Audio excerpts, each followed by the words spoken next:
learning lots to be knowing about people. Gotta reach 'em, see it right. Where does the United States Constitution prevent the head of the executive branch, who's created by the Constitution, the President of the United States, who was elected by you through the Electoral College, who swore to uphold the Constitution at the time and the place he was expected to do it? He's upholding the Constitution, his campaign promises. Where does it say in the Constitution? Where? That a President of the United States cannot reorganize aspects of the federal government. It doesn't. So in this Constitution, I ask you this question. Federal district judges don't exist. They're created. Let me ask you an even more fundamental question. We have what's called judicial review. You're hearing these legal analysts all over the place. Oh, I'm a professor. Oh, I'm a former federal prosecutor. Oh, I'm just a stupid host on CNN and MSNBC, and I know everything. And what do they keep saying? They keep using authoritarian, anti-democratic, he's running a coup, the same propaganda, the same crap as before.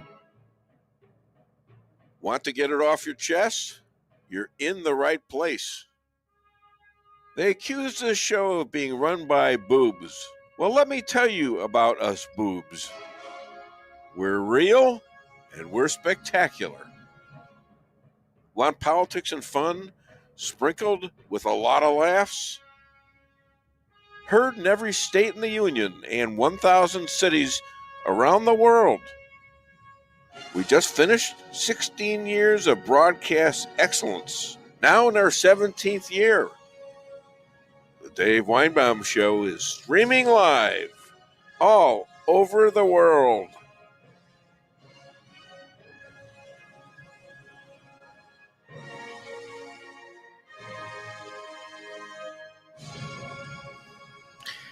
Other than Trump's Liberation Day on April the 2nd, that seems to have caused the markets to drop like a gutted whale, or one of my old guests, Laura Loomer, flying on Air Force One, convincing Trump to fire 10 NSC operatives for being anti-Semitic,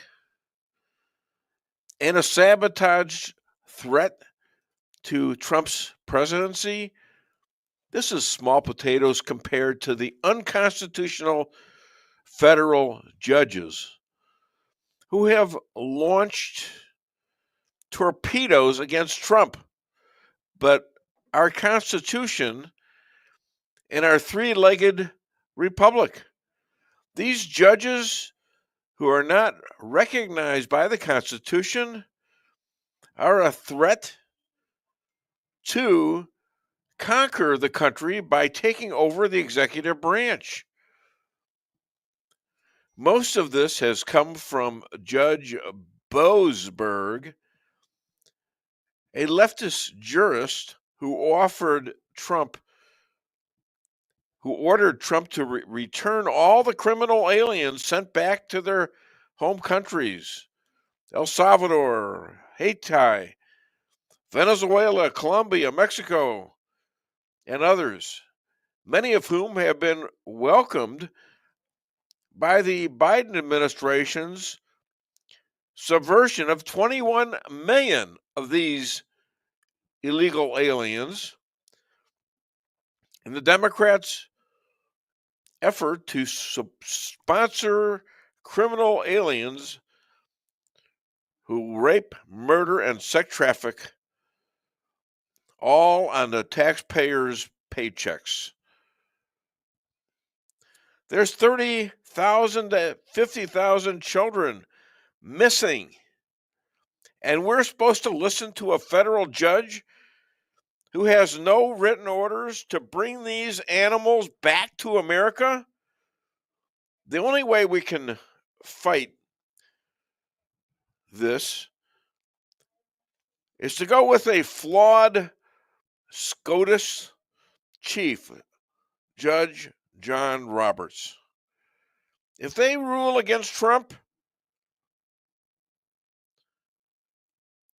if they rule against him, proven criminal Judge Boasberg should be punished by being forced into the jails of Venezuela, where the worst of the worst are incarcerated.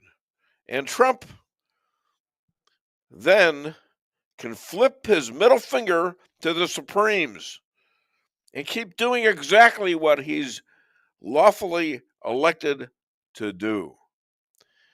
Then maybe our constitutional right to free speech will also recognize the right of us to vote and have our votes counted. But now they're saying all these things he's doing are illegal and unconstitutional. You're at the right place at the right time. You're with me. Now, let me explain this. Number one, not a single one of these departments is in the Constitution. Number two, this fourth branch of government with 2.5 million civilian employees is not in the Constitution. None of it. Number three, judicial review. This is really going to upset people.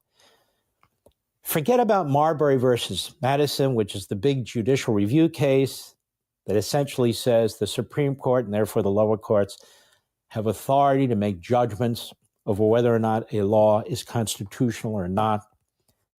That was a Supreme Court decision, Marbury versus Madison. That is not in the Constitution. I'm talking about the Constitution. I'm not talking about court decisions. The Constitution. There's no judicial review. So it's an implied power. It's a necessary power. Somebody's got to make these decisions.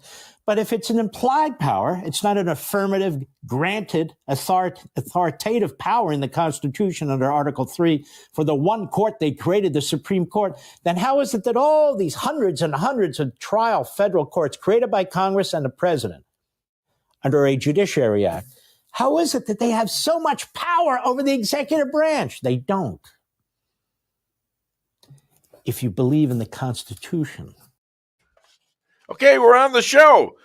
I want to welcome my beautiful wife, who is matching terrifically. Brown is a good color. Thank and you. Black. Thank you. Yes, you're welcome. Will you be wearing your coat the whole I don't show know. or just part of it? I don't know. Why, are you hot? No, it's making me hot looking at though.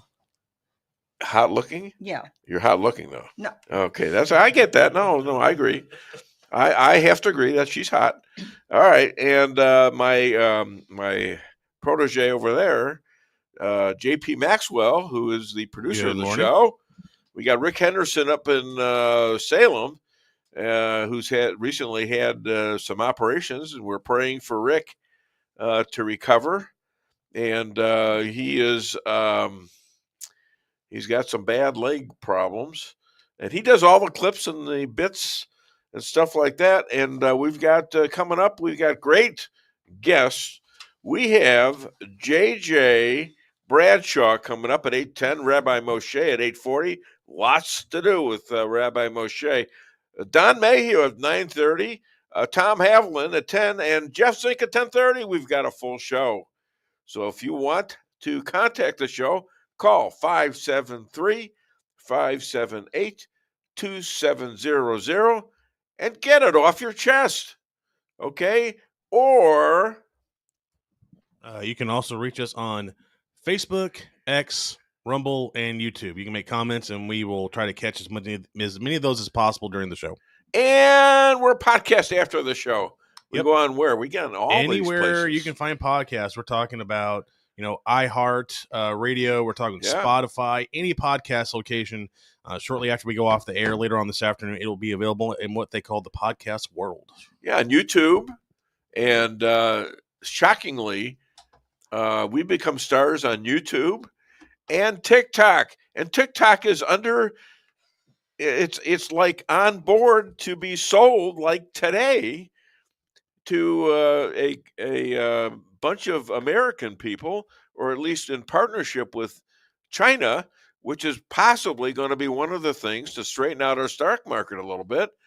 Trump has announced all of his tariffs, and the market reacted extremely poor. And this happened back in 1987 under Ronald Reagan.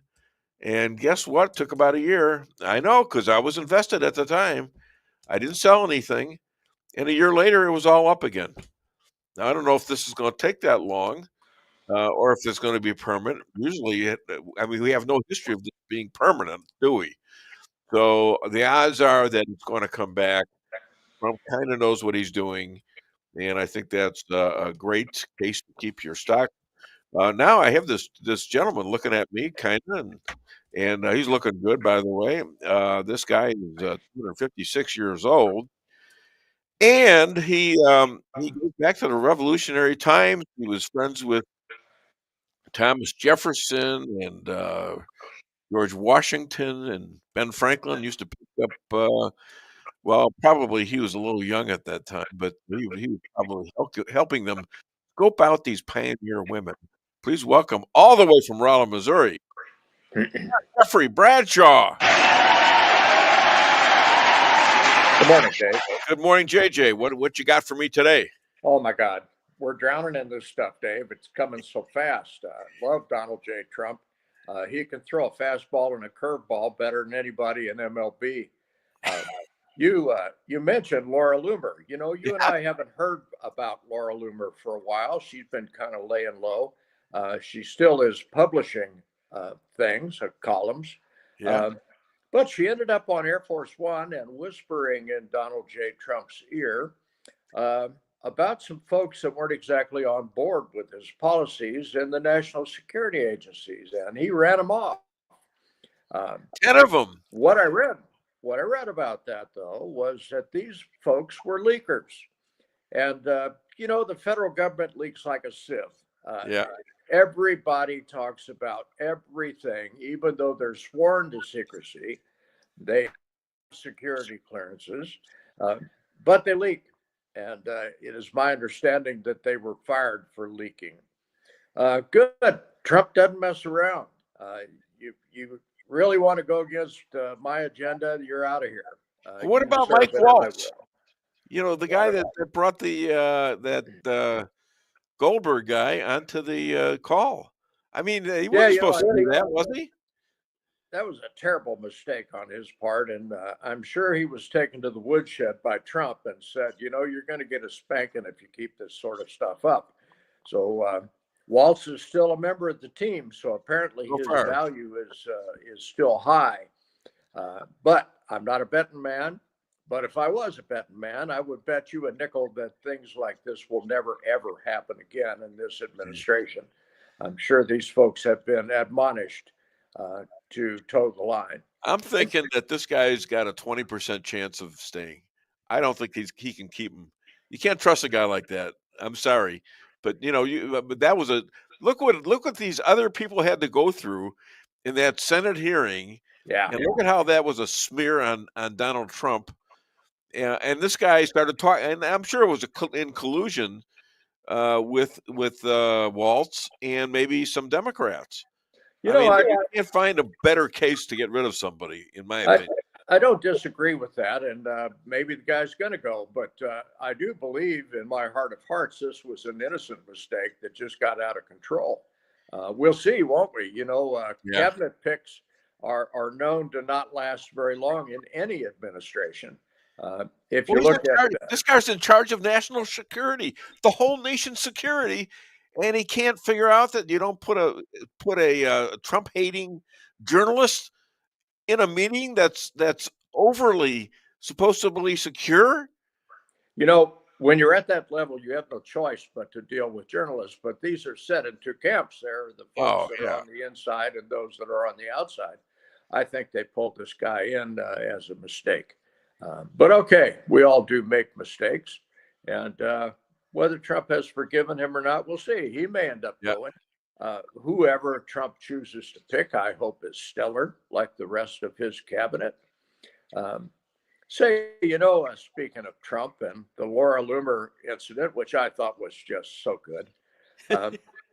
Chuck Grassley, Republican from Iowa, and Maria Cantwell, Democrat from Washington, have introduced a bill called the Trade Review Act, which would limit the president's tariff power, would require notice be given to the Congress and ostensibly congressional approval. Now, Dave, this is going to go nowhere. This is nothing more than publicity. It is well within the president's purview to establish tariffs and has been since the establishment of our country. Right. So these congressmen can talk a lot about it. Maybe they'll get a few people to sign on to it. But the fact is, this will never pass the House and would never pass the Senate and would end up having to be signed by Donald J. Trump, who's certainly not going to sign a poison bill like that. So this is nothing but theater. Chuck Grassley, though, it surprised me a little bit. He's kind of a quiet sort of guy. And when he came up with this thing in conjunction with a Democrat, it surprised me a little bit until I digested it and realized it's nothing but political theater, not going to go anywhere. Can we talk about our media for a moment? Sure. In the 1960s and 70s, the CBS program 60 Minutes was considered the gold standard in television investigative journalism. They actually did some good work then. And over the years, they have turned into a left-leaning mouthpiece for the Democrats and have gotten more and more liberal. The other day, Leslie Stahl on 60 Minutes was interviewing a Hamas hostage named Keith Siegel. And Leslie, now understand, these questions are written for her. She has a choice of what she wants to ask, but these are all written on a teleprompter. So Leslie, you didn't come up with this by yourself, although it's stupid enough that you could come up with it by yourself.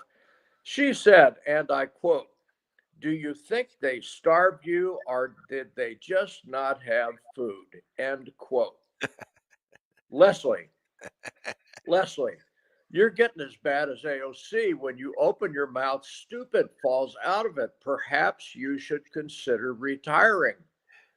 You're talking to someone who has endured physical and emotional trauma like you cannot imagine, and you ask a stupid question like that.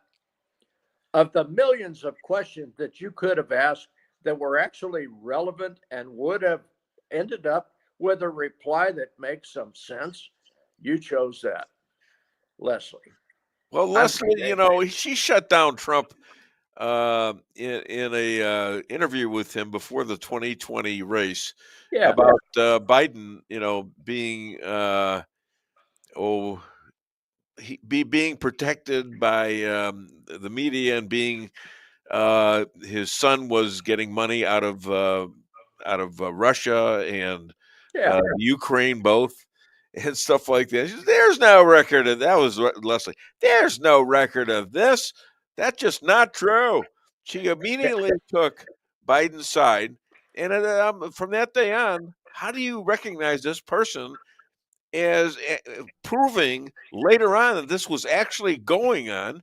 Why does she still have a job? Good question. She claims to be a journalist, as do all of these folks. And, at that level, she's got a big old staff who's doing the work for her. All she is the mouthpiece. Leslie, your staff is not doing a very good job if you consider that you've been wrong on every issue for almost a decade. For you to protect Joe Biden, I mean, come on. The man on the street, like me, could tell that this guy was seriously impaired. And you're the one that's defending him, saying, "Yeah, he's okay. He's sharp as a tack." Give me a break. Give me a break. Well, we wouldn't have any media at all if they all got together and said, "Yeah, we lied about Joe to keep him in office." Because it was treasonous to see what he did and how he did it, and I'm not sure he's even cognizant of the fact that he did it. Other people from the Obama administration who became his aides were actually doing the scut work for him and for Barack Obama. Dave, I think treason has been committed within that organization. Probably not Joe, because Joe wasn't cognizant of anything. Joe was in a fog, lucky to find the bathroom to change his depends. But somebody in that organization certainly did commit treason, in my opinion. Will it ever see the light of day? I doubt it. At least these people are gone. They do not hold positions of authority anymore in the executive. Well, they left over a bunch of these judges that I'm talking about today, and these judges who think they can also take over the presidency, the powers of the president, and yelling at Donald Trump to bring back these murdering animals that are in these other countries without a written order, mind you. Okay, there's no written order, and they're in the air. Bring them back. Gotta stick 'em Actually, until it has in his house. Until a written order has been written and registered with the court clerk, all this is talk, Dave. It's talk within a courtroom. Where somebody has now stalled the final decision to where it's got to go to the Supreme Court. So in other words, we're talking about time, and there's more judges piling on. This has not happened like anything, and they're all unconstitutional. All these federal judges, it's not in the Constitution. Can't find it. I think in the end, the Supremes will decide in favor of Donald Trump. It's a matter of when will that happen. You know, the Supremes will only take on so many cases in a calendar year. And all of these are being presented to them as emergency cases, which I suppose by rights they are. I think in the end, the Supremes are going to vote with the Constitution because that is their mandate. Whether they are liberal or conservative, they're required to read the Constitution and abide by it. And nowhere, like you said, are federal district courts even mentioned. And Article 2 of the Constitution gives very broad powers to the executive branch, and nowhere does it mention that those powers will be limited by some appointed federal district judge. So that's going to get thrown out. The Supremes are going to kick that right out. Well, if they don't, Trump is going to ignore them, and what are they going to do? He'll take his presidential powers and maybe arrest a few of those people because they're not following the Constitution, and they are creating havoc and maybe even treason against America. And the Civil War starts at about that time. Maybe. Well, what happened in the Civil War with Lincoln and the judges and all the it was almost a replica of what's going on. He ignored them and told me he was going to ignore them. Delano Roosevelt ignored the. You can't get any far more left leaning than him. Can you? Not much, no. Our buddy Chuck Schumer, who is quietly headed towards the bottom of the sea, did another stupid thing the other day. Chuck, I think you're addled, and every time you open your mouth, stupid falls out of it. Mike Lee, senator from Utah, introduced a thing called the SAVE Act, Safeguard American Voter Eligibility Act, which would require that to vote in a federal election, you will be required to show an approved photo ID. Right. And ostensibly that would apply to the states as well, because ultimately the states fall in line behind federal. Chuck Schumer, this is in front of the whole Congress. Chuck Schumer said, we'll filibuster that. Yeah. We're not going to have that. We don't need that in this country. Chuck, have you read the Constitution? I suspect not. I couldn't believe it when those words fell out of his mouth. I thought, okay, son, you've hit a brand new low. You really have, and I thought you'd gone as low as you possibly could. My Lord, our Senate. The leader of the Democratic Party, an anti-Semitic Jew. This is the head of the Democrat Party in the Senate, at least. Speaking of that, and the House of Representatives, Hakeem Jeffries, 23-hour speech. And it was a 23-hour speech about nothing. He could have been reading War and Peace. Hold it. It was another guy. It wasn't Hakeem. It was Cory Booker. Cory Booker. Oh, Cory Booker. I'm so Right. sorry. Right. I got my liberals confused. They That's all look tough. alike to me. Don't say this. Don't say they all look alike, because it's not true. One liberal looks like any other liberal to me. Okay. They're just Well, they sound like none each of other, the that's for black. sure.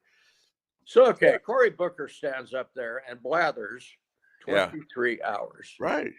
Thankfully, I didn't watch all of that, because that would be 23 hours of my life wasted that I could never, ever get back again. You were actually planning to listen to that? Certainly not. I saw the beginnings of this rant and thought, this is going to be a waste of time. And it absolutely was. He could have stood up there and read the chapters out of War and Peace, and we would have gotten about the same result. This was 23 hours of nothing. I'll tell you who's really pissed off.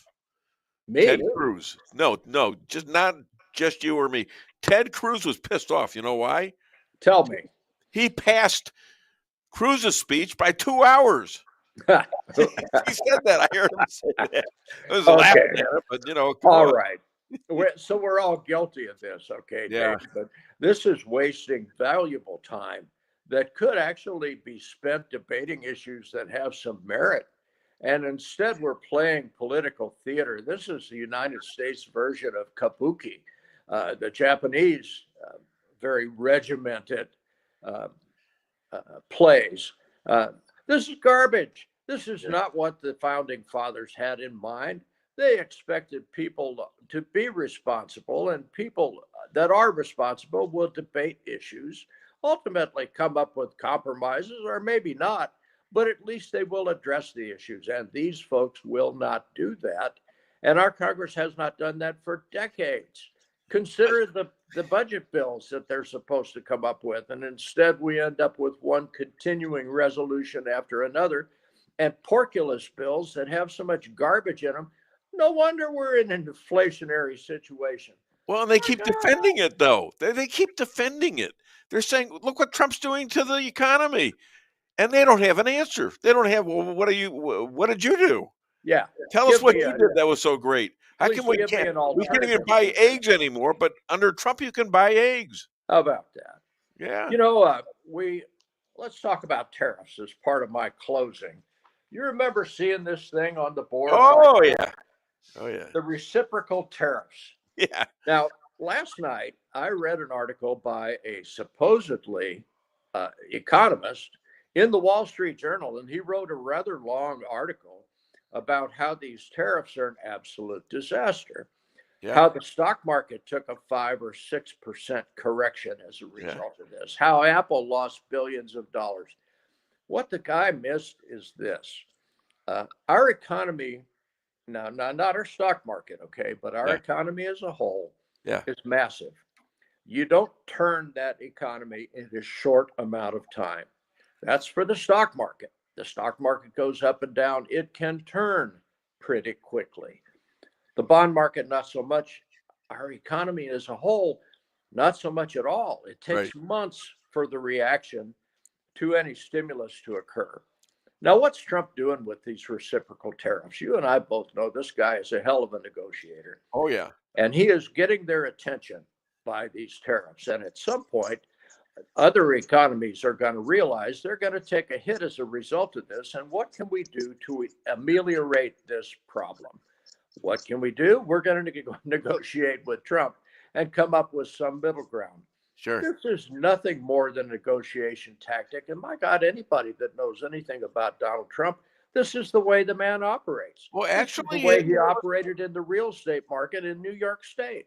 Actually, he's been quite fair with these people. They're getting, they're tariffing us like 60%, and we're tariffing them like maybe 40%.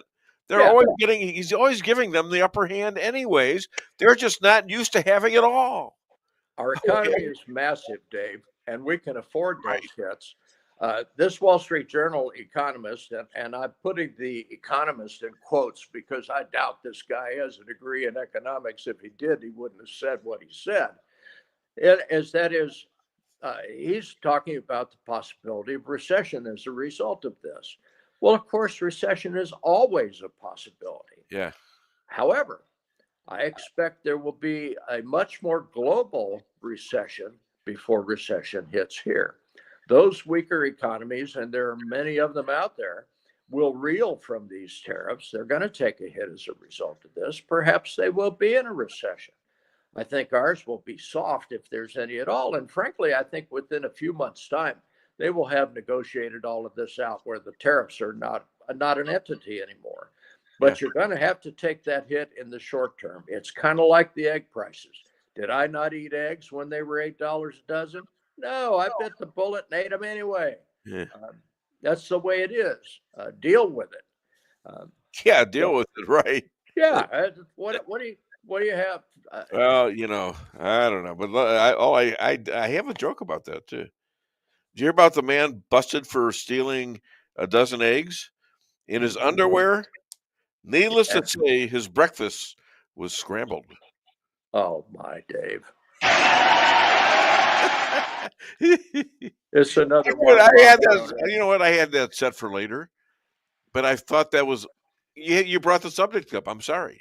Dave, you are known for groaners, and that one was good job. I'm surprised I didn't hear crickets as a result of it. Anything. Looks like JP's dropping down on his job here. No, he has a cricket limit. He's got a tariff on crickets. Good job.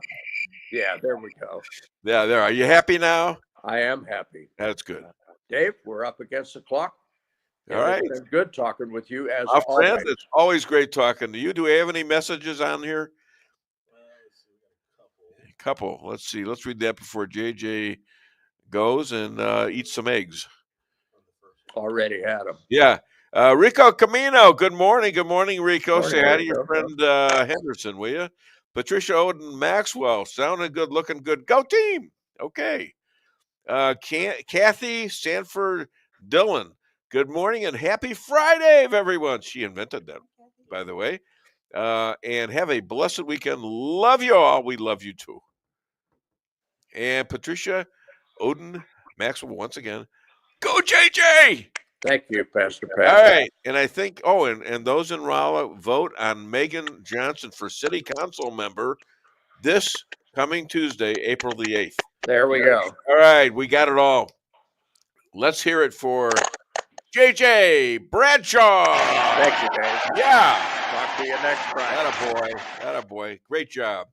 All right. So let's do a couple of, what do we got here? Do a couple of clips. I want all these clips played today because we usually end up with a bunch of them. And this you're going to hear Mark Levin, and you're also going to hear Newt Gingrich talking just about these judges and what they're doing. Hit it. You see these people going on TV saying all these things Trump's doing are unconstitutional. Show me. Where? Where does the United States Constitution prevent the head of the executive branch, who's created by the Constitution, the President of the United States, who was elected by you through the Electoral College, who swore to uphold the Constitution at the time and the place he was expected to do it? He's upholding the Constitution, his campaign promises. Where does it say in the Constitution? Where? That a president of the United States cannot reorganize aspects of the federal government. It doesn't. Where does it say in the Constitution that he doesn't have some control over the employees that serve the executive branch, who report indirectly, but nonetheless, to him through intermediaries, his cabinet and other officials? Where does it say that they don't? Nowhere. They don't even exist in the Constitution.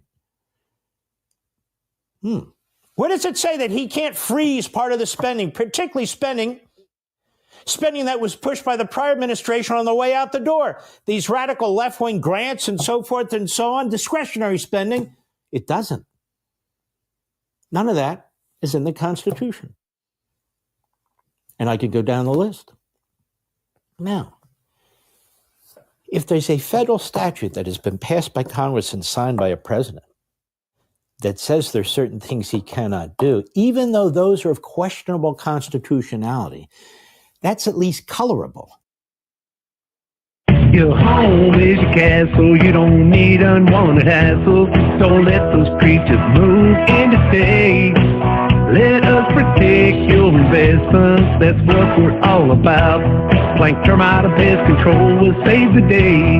Plank is locally owned and family operated right here in Rolla, a Google preferred business. Our customer service and your satisfaction is our number one goal. So call Plank today at 368-3333. Plank Termite and Pest Control will save the day. Honey, what are you doing? What does it look like I'm doing? It looks like you're filling up a swimming pool. Yep, I'm filling up a swimming pool. In our living room? How else am I going to watch the game and stay cool? If your AC is on the fritz, call Hartley's Climate Control. Hartley's is the area's best in HVAC repairs, installs, and maintenance. Knowledgeable, honest, and dependable. Serving Rolla and the surrounding areas for commercial or residential needs. Hartley's Climate Control. Community born, community raised, community serving. Call Hartley's Climate Control today at 573-368-3163.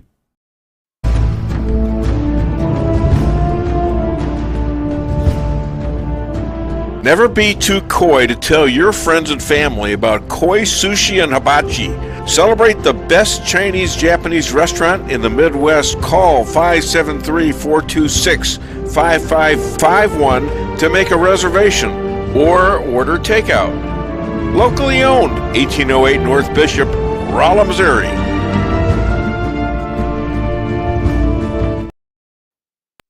We can sum up McDonald's new crispy chicken sandwich in one word. Crispy. But also juicy and tender. Okay, it's crispy, juicy, tender. All one word. But then, also pickle. Oh, and potato bun, which is two words.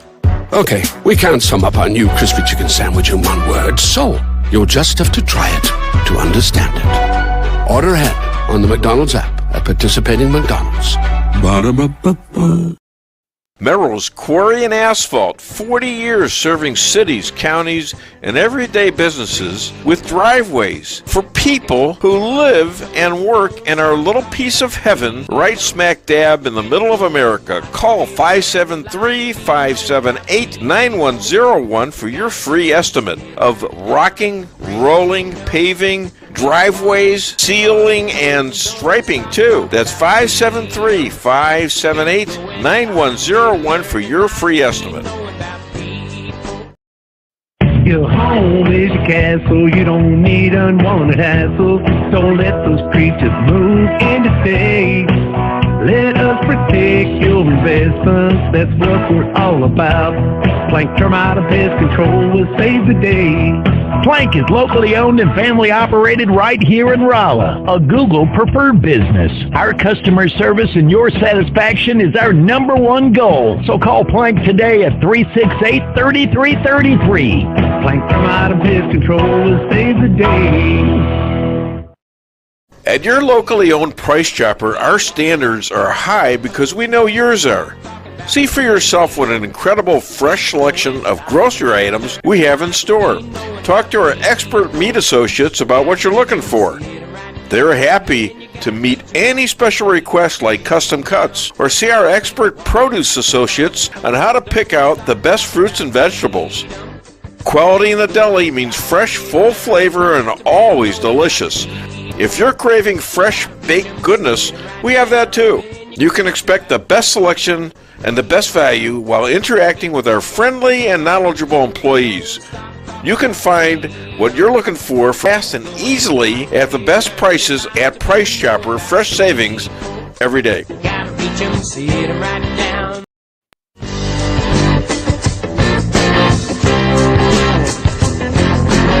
A-Car Real Estate, where experience matters. 532 million sold since 2003, the number one sales volume in Phelps County. As a client for decades, I can say they are the best in mid-Missouri. Call 573-368-7355. That's 573-368-7355 for the best real estate experience you'll ever have. Gotta reach 'em, sit 'em right down.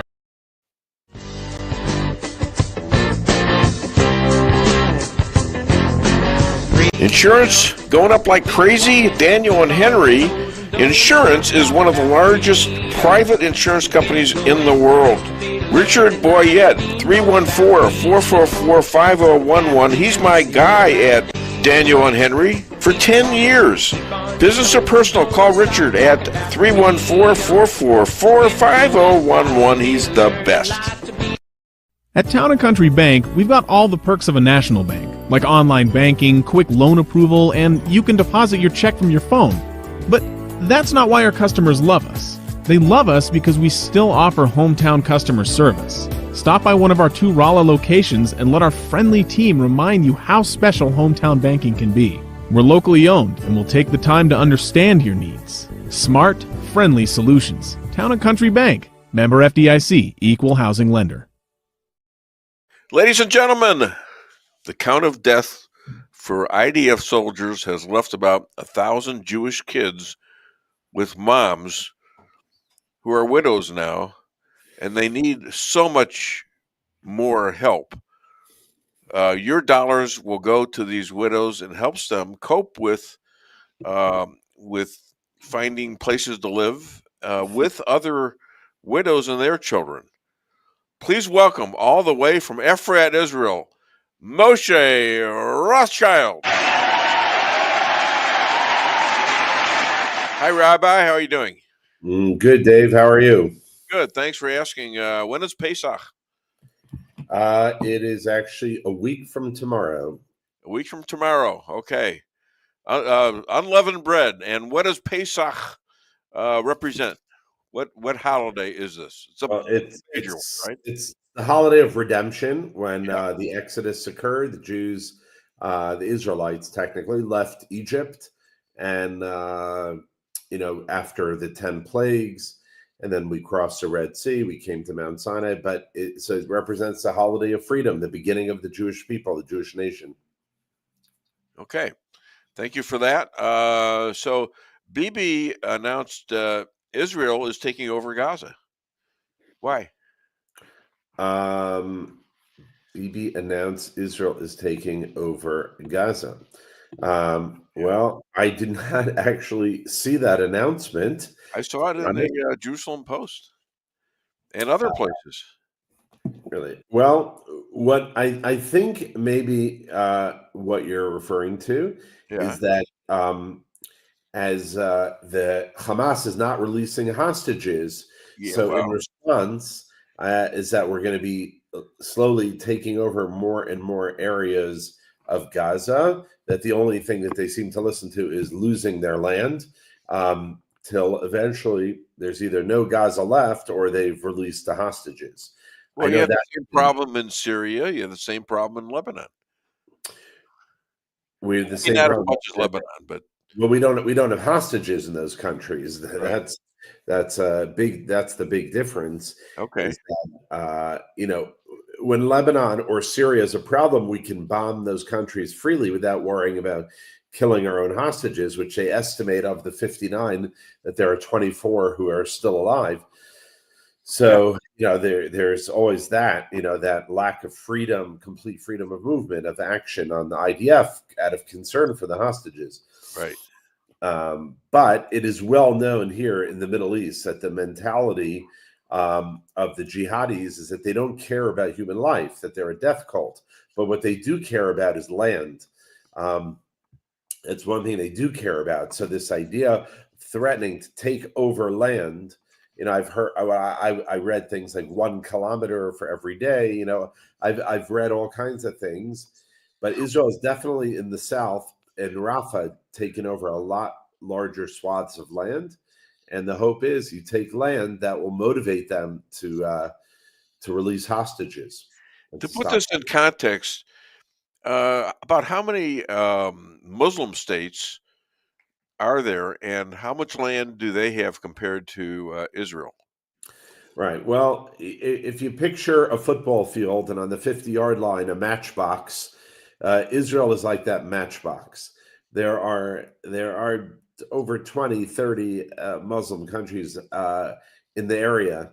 And the amount, I don't know the exact area of their land, but my analogy is a good one. And if you look at a map if you type in Google, Israel compared to the Arab countries, you'll find these incredible maps showing, and you can't even write the word Israel on the country.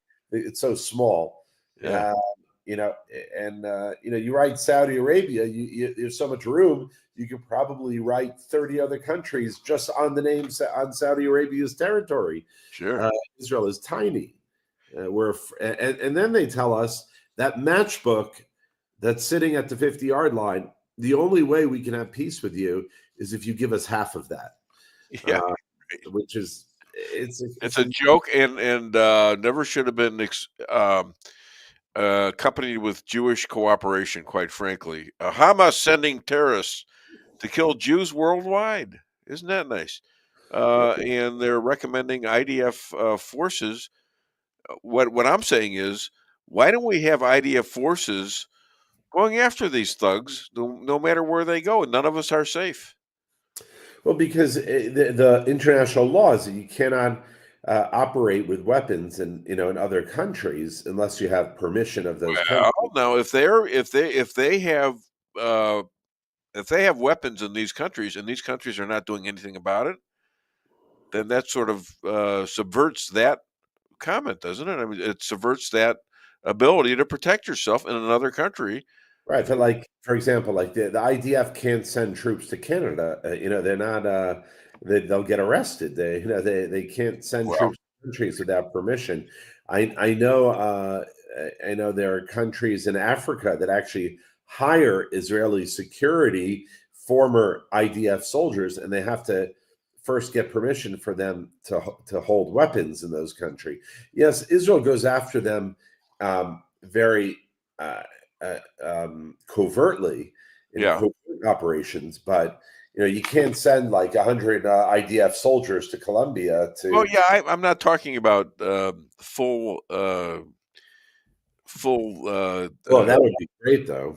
That would be amazing. Full and bigger armies. I'm talking about a organization that goes out and where these countries do not react to Jews getting killed, while you're getting the Jews the hell out of there and seeing another place, you go in and you find these guys and kill them and then get the hell out. What are they going to do if they're not already protecting these Jews? Yeah. I mean, who's to say it's not happening covertly already? But I would love to see that happen. I mean, I think it's important, and I think Jews. I would love to send IDF soldiers to Colombia, to the campus there. Okay. Well, they are really. They're sending out these. Now, Trump has taken care of that by making sure these universities don't have money from the government. $400 million is threatened to be taken away from Columbia College, and you can't wear masks anymore, and they have police that will arrest you. Right. And so that's a big step. So now Columbia, guess what? It's like a tariff. They're cooperating. Right. Exactly. Okay. Fine. You can do it that way. But if you were doing it the way Biden was doing it, which is kissing the terrorist arses as Jews were being locked out of school and beat up, that was leading into killing Jews right away. Right. And by the way, it's not just Columbia that he's punishing financially. It's other universities, Princeton, I think Harvard. But we'll see what happens. We'll see. Okay. Hamas admits that 72% of the deaths in Gaza were combat aged men, as it reduces the civilian death. This is significant, don't you think? Right. I mean, we've known that for the last year and a half. The problem is people like Piers Morgan and all these talking heads, and putting pressure on Israel, saying, "Oh, we're killing women and children," and Israel has been saying all along that it's just you're buying into the Hamas lies, the Hamas propaganda. You're listening to the statistics coming out of the mouths of terrorists, and finally, now at this point, where the cat has already been let out of the bag, and Israel, the lie is so far ahead of the truth Yeah. that I'm not sure it's going to make a difference. No, Well, it sounds like me like Hamas is that's a bargaining. That's a bargaining thing right there. And why they give out the hostages? Have you talked to your friend Ron Dermer? I haven't spoken to him, but the truth is, Dave, I don't know why Hamas would change those figures. You know, it was working in their favor. The lies. Maybe I'm saying maybe there's been something happen that has made them do this in a coordinated effort to get the war over. I guess it's possible. I don't know. I mean, you never know. There's so much chess being played that you can't always predict. You know, it's the moves today. What are the moves down the road? You know. Well, it's all all of this stuff is based on balance and a balance of retaliation. In my thoughts, that if they're going to stick it to you, you got to stick it to them back a lot worse. You have Australia now. It's telling people it's our duty to make Jews uncomfortable. First, you have them make them uncomfortable. The Germans didn't kill them right off the bat. They made them uncomfortable. Right. They smashed their stores and things like that, and pushed them around a little bit. But they didn't do it right away. But it led into it. Into the Holocaust. So it's a tough battle to be a Jew and not have anybody back you from the state that is the only Jewish state in the world. Yeah, well, things have changed since October 7th for not only for Israel but for Jews all over the world. And I'm not sure I'd want to be a 20-year-old Jew today, facing my whole life ahead of me with the path that it's on right now. Trump's not going to be around forever to give us cover from the United States, and who knows where the U.S. is heading. So we're living in very challenging times. Well, even you were nervous about going to the Hague, is it? The Hague? The Hague, yeah, the Hague. Even you were nervous. I had it written down right, the Hague. All right. Yeah. Even you were nervous about that because they were very anti-Semitic. Right. Look, I going to Europe is a very scary proposition for someone who's normally used to walking around, who's very noticeably, identifiably Jewish, and the truth is, even in the United States, there are places where I don't feel so comfortable. Well, Switzerland, the keeper of Nazi jewelry and gold teeth out of Jews, and then murdered in the Holocaust, reached an unprecedented level of anti-Semitism in 2024. Why? Didn't they get enough Jewish goodies? Well, I guess once you whet your appetite for riches and etc., there's no putting that back into the bag. So everyone wants a piece of the pie. And Egypt is willing to. Well, here's somebody that seems to be cooperating. Egypt is willing to temporarily take 500,000 Gazans in. Right. On the one hand, yeah, that's a good thing. However, Egypt's been violating our peace treaty and building up troops in the Sinai Desert. So the United States, as a signatory on that peace treaty, is really responsible to guarantee the treaty. And so Israel has lodged a complaint with the U.S. about this buildup. So on the one hand, yeah, that's a good thing. If they take 500,000 Gazans, fantastic. But this buildup is very worrisome of the Egyptian troops there. Sure. The Gazans are taking on Hamas, it appears, and they're blowing back on Hamas. That's after electing them, 5 or 6 different times. They've had Hamas in charge since 2005. Is that correct? 20 years of this. Yeah. And they haven't done a damn thing about it. and they were celebrating by taking sticks and all sorts of things and beating dead Jews on October the 7th and later than that, right? These are the same people that put these people in power. Look, now they're crying to Hamas to stop. Look, I don't think that these protests in Gaza against Hamas are are so significant in the sense that it's not like they've suddenly turned around and say, "Hey, we love Israel, we want to get rid of Hamas." They just want to get rid of the pain and get rid of Hamas and replace them with other Israel haters who aren't necessarily going to do an October 7th, but they're not saying we want to live in peace with Israel. They're just getting punched in the face over and over. So they say, hey, we want to get rid of that. Some people are even reporting that this is all a Hamas ploy, that Hamas is behind it in order to get Israel to stop. Well, nothing's going to stop Israel, not even the United States or anyone, unless all the hostages are given back. And that's right. Until we get the hostages, this whole thing could end very, very quickly if they would just release the hostages. Well, their concept was, make money off the hostages, and we'll be okay. Right. And it's you can't let that work.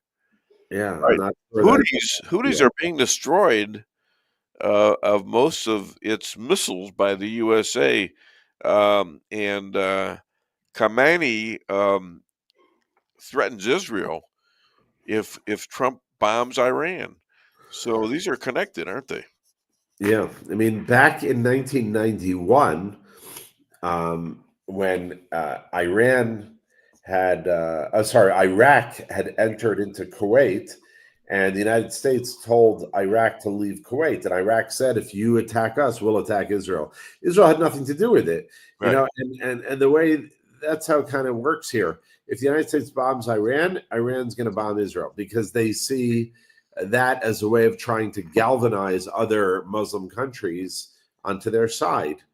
So, that's the insane logic of the Middle East. Yeah. Laura Loomer. I kind of founded her in that I was talking to her before this happened, but right around when I called her to try to get her on the show, I was listening to Rush Limbaugh, and he starts talking about this gal about running into Maxine Waters and telling her what for and all that stuff. I called her and told her, and she didn't know about it. So I'm taking a little bit of recognition there. For she was a guest on the show for a couple of years and then stood me up a couple of times. Yeah. Oh well, she still follows me on whatever, but now she's become a chief advisor to President Trump, going on Air Force One and getting him to fire 10 or so NSC operatives. It didn't say it was definitive. It said that's like the talk, the rumor. But yeah, the fact that she has gotten as far as she's gotten, maybe she stood you up because she was chained to a fence or something. No, maybe she stood me up because she wasn't chained to a fence. Oh, okay. I had a conversation with her about that with her father there. I said, why are you going to do that? You're going to be totally at anyone's wanting to do anything to you that could happen, and you're going to be chained to something. Right. I don't see the logic in that. She changed herself to Twitter, I think it was. To the yes. Yeah. Yeah. She changed herself to Twitter. And it worked apparently. I mean, I just thought that was crazy. And I spent some time with her at a hotel in. Wait a minute, this is going to sound right. It was a meeting, so to speak, where it was sponsored by the brothers up there in St. Louis, and I forget their name too. But so she went out there because there was a Antifa demonstration, right? So I decided, why not? So I went out there too. And she did everything in her power to try these people to get them so angry they're going to punch her or something, or me. And so I'm starting to talk and starting to reason with these people. I mean, and they were not a visible threat, and I was sort of getting along with them and telling them about Marxism and how it doesn't work and stuff.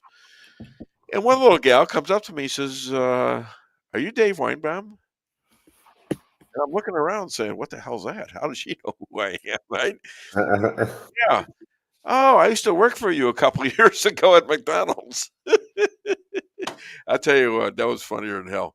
Anyhow, back to us. Any rabbi rants or scoops? Well, I am planning May 18th to be in your area that Sunday. I sent a message. Oh, there's Pastor Pat. Yeah. She didn't receive the email, but I guess you got it, Pastor Pat, because I sent you that email May 18th. Yeah. So let's get a nice crowd out there. All right. Well, hopefully we'll be in town. I don't know. My wife that's her anniversary. Oh, okay. Well, the next week is Memorial Day weekend, but it's before that. So. Yeah. Okay. No problem. All right. So, Pastor Pat, I guess I'm going away with Dave and Lisa that weekend. So I don't know. Yeah. That's exciting. Yes. Three's a crowd in that situation. It's not three. It's not three. Ari's coming, so there's four of us. So is he? Cool. Even better. Great. Even Great. better. Great. So, other than Dave Weinbaum Show, where can people find you and buy your book, and tell us what your book is about? So go to secretsofthehebrewbible.org, and it will open a whole new world of the Hebrew Bible based on the Hebrew language. Even if you don't read or speak Hebrew or even recognize the letters, this book will open up a whole new world for you. It's in English with Hebrew, but English explains what the differences are between some of these words that are in the Bible that have been misinterpreted. Correct? Yeah. Because the translations are sometimes very poor. I went to a uniform shop, but they were all different.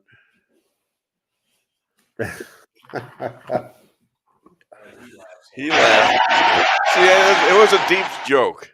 I like that one. There was a lot of weaving going on with that. See, that one would have been your fault if you would have done that, because the rabbi, he's a smart guy, and I figure he's got to go for something more sophisticated. Plus, he's a stand-up comic. Rabbi, Shabbat Shalom, my friend. Shabbat Shalom. Thanks for having me, everyone. Take care. Bye-bye. My pleasure. You too. Bye-bye. All right. And my wife waved bye. And we're in pretty good shape. Let's play something funny. Do that one bit that I wanted, and then do a Carlin and a Reagan. Yeah. Victories often occur when you see no way to succeed, but refuse to give up anyway. Okay, so how does that happen? It happens because you know what? You're either tired of losing, or you say, you know what? I'm going through with this thing one way or the other, and you do it, and you find out that you have maybe some hidden power that maybe God has granted you, and maybe you ought to try using instead of quitting, instead of giving up. And I've learned from that, and that's why I write about that kind of stuff. I have a quote about it. Do you ever find yourself standing in one of the rooms in your house and you can't remember why you went in there?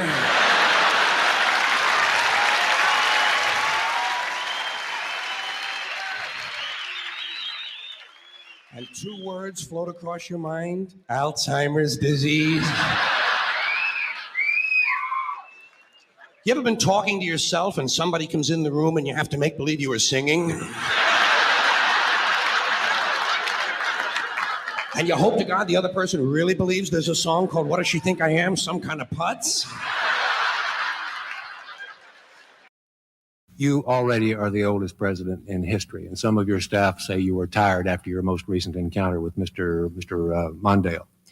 I recall yet that President Kennedy had to go for days on end with very little sleep during the Cuba Missile Crisis. Is there any doubt in your mind that you would be able to function in such circumstances? Not at all, Mr. Truitt, and I want you to know that also I will not make age an issue of this campaign. I am not going to exploit for political purposes my opponent's youth and inexperience.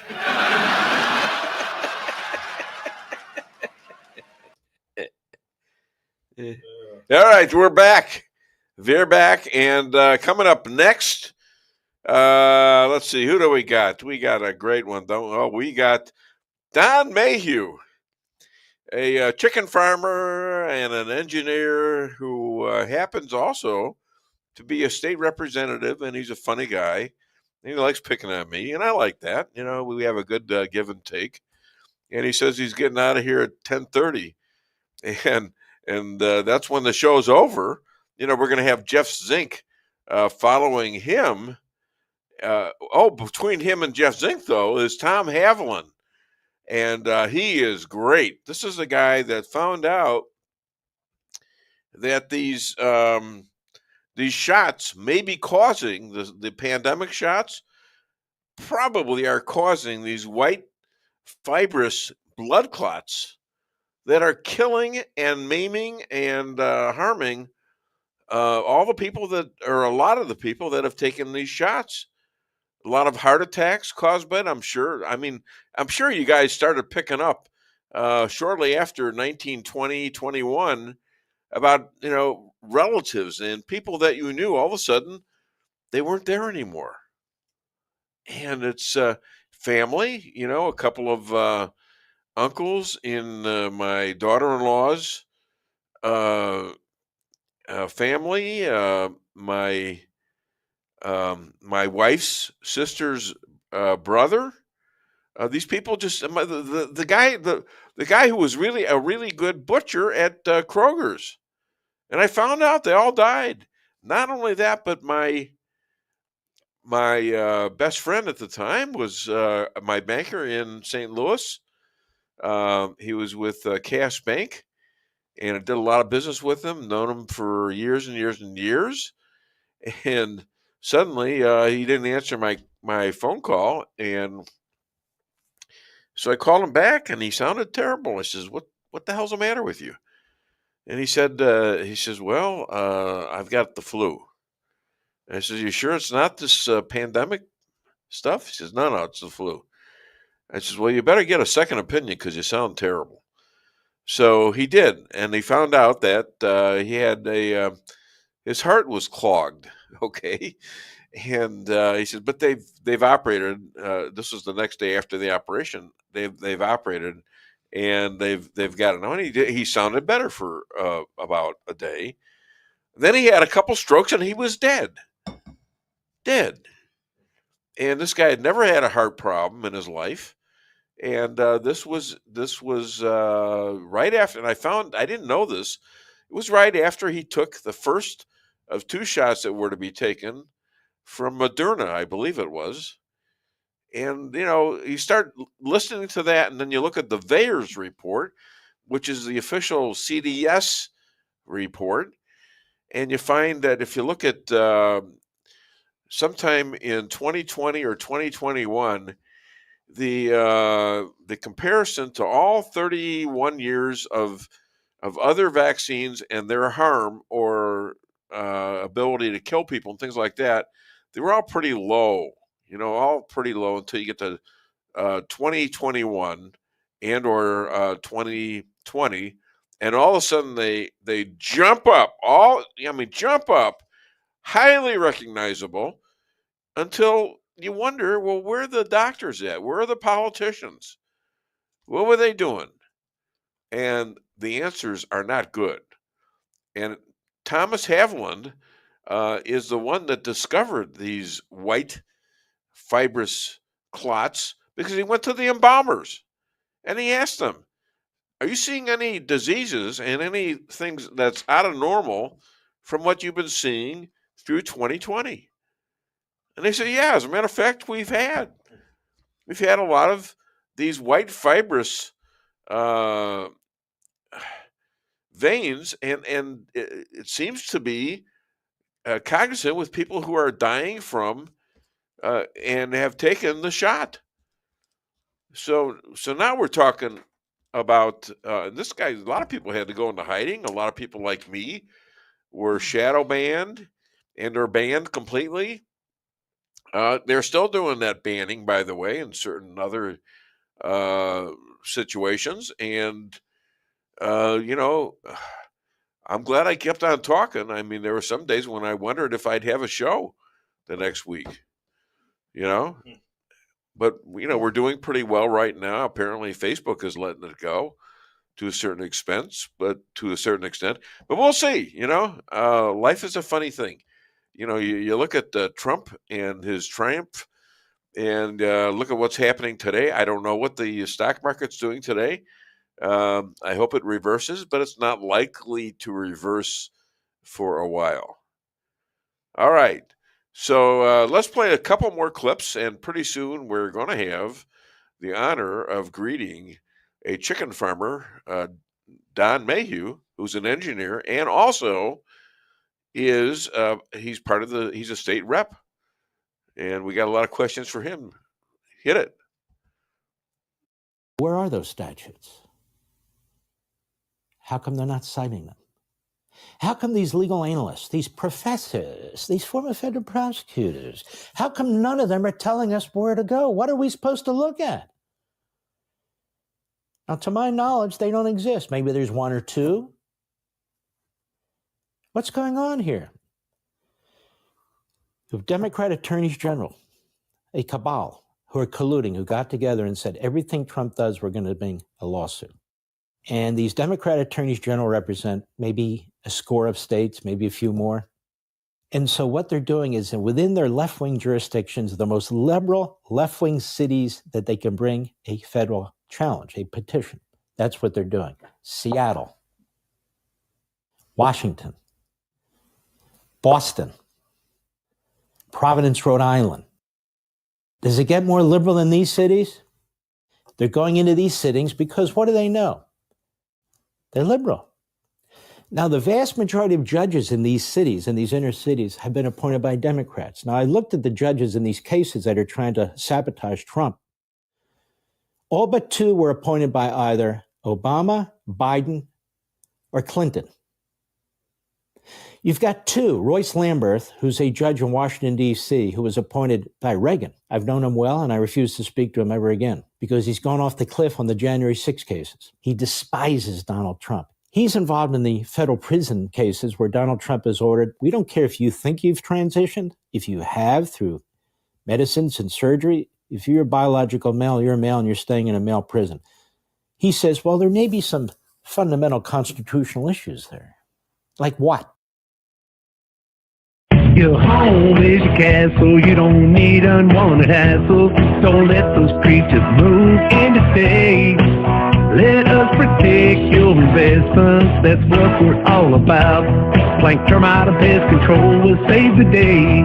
Plank is locally owned and family operated right here in Rolla, a Google preferred business. Our customer service and your satisfaction is our #1 goal. So call Plank today at 368-3333. Plank Termite and Pest Control will save the day.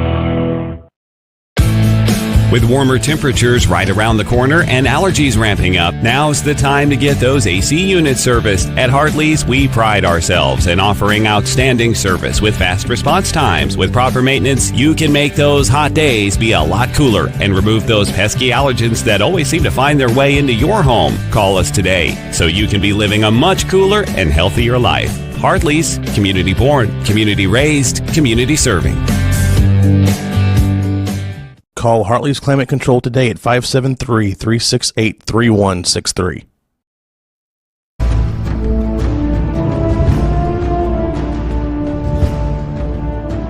Never be too coy to tell your friends and family about koi sushi and hibachi.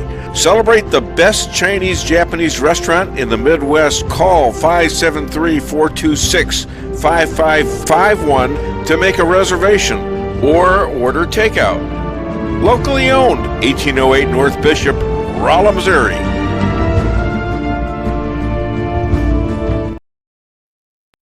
We can sum up McDonald's new crispy chicken sandwich in one word. Crispy. But also juicy and tender. Okay, it's crispy, juicy, tender. All one word. But then, also pickle. Oh, and potato bun, which is two words. Okay, we can't sum up our new crispy chicken sandwich in one word, so you'll just have to try it to understand it. Order ahead on the McDonald's app at participating McDonald's. Ba-da-ba-ba-ba. Merrill's Quarry and Asphalt, 40 years serving cities, counties, and everyday businesses with driveways for people who live and work in our little piece of heaven right smack dab in the middle of America. Call 573-578-9101 for your free estimate of rocking, rolling, paving, driveways, sealing, and striping too. That's 573-578-9101 for your free estimate. Your home is your castle, you don't need unwanted hassle. Don't let those creatures move in to stay. Let us protect your investments, that's what we're all about. Plank Termite and Pest Control will save the day. Plank is locally owned and family operated right here in Rolla, a Google preferred business. Our customer service and your satisfaction is our number one goal. So call Plank today at 368-3333. Plank Termite and Pest Control will save the day. Busy schedule? Let your locally owned Price Chopper help you save time with online shopping. It's easy. Sign up to tcmarkets.com or download our mobile app in the App Store or Google Play. Create an account and browse through the categories and choose the items you need. When you place your order, your personal shopper will get all of the items you've selected, taking the same care you would and following your notes. We offer free curbside pickup, so you don't even have to get out of your car. Start your online order today and no online shopping fee for a limited time. Go to tcmarkets.com or download our mobile app to get started. Price Chopper. Fresher savings every day.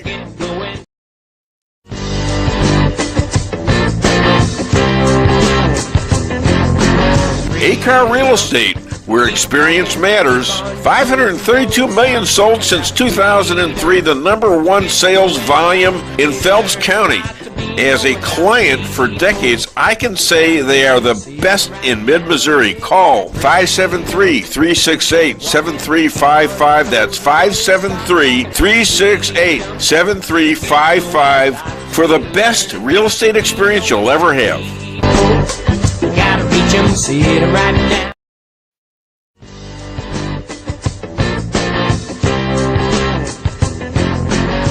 Insurance going up like crazy? Daniel and Henry Insurance is one of the largest private insurance companies in the world. Richard Boyette, 314-444-5011. He's my guy at Daniel and Henry for 10 years. Business or personal, call Richard at 314-444-5011. He's the best. At Town & Country Bank, we are committed to providing exceptional service to our customers.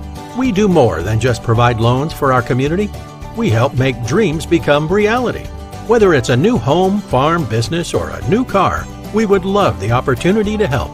Stop by one of our 2 Rolla locations and let our friendly lending team remind you how special hometown banking can be. Smart, friendly solutions. Town & Country Bank, member FDIC, equal housing lender.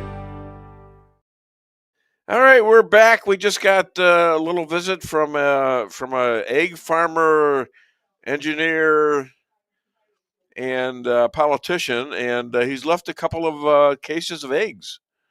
Isn't that something? Take a look. God, you should take a picture of those and sell them.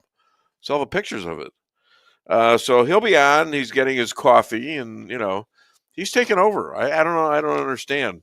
He comes in, 20 minutes or 20 minutes early at well, last week it was 40 minutes early, I think. And this week it's like 20 minutes early, and I guess that's a good thing, isn't it? Yeah. But he's saying he's not leaving until the end of the show. Is that a good thing or a bad thing? So now he'll be on with Thomas Haviland and probably Jeff Zink, which should create either a ridiculous free for all if I can't control them, of which I will throw him out. Well, I will have to because come on.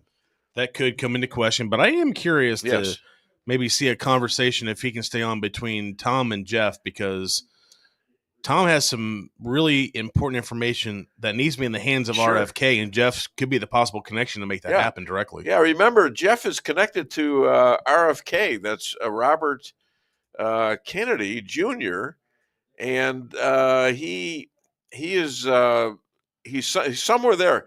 He doesn't know whether he's going to be the assistant general to the HHS administration seat, or he's going to be the chief of staff to RFK Jr. So that should be interesting.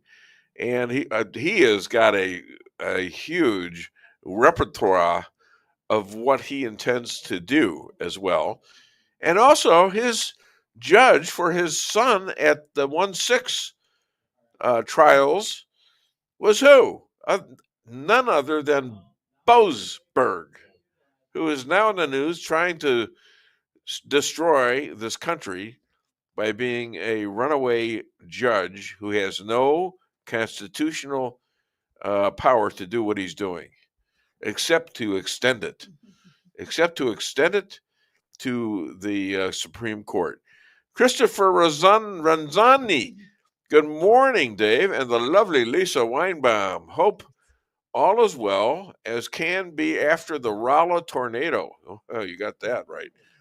Sounding great this morning. Hats off to the crew. My hat is off. By the way, I brought a Trump hat. You might want to put it close. There it is. I brought it.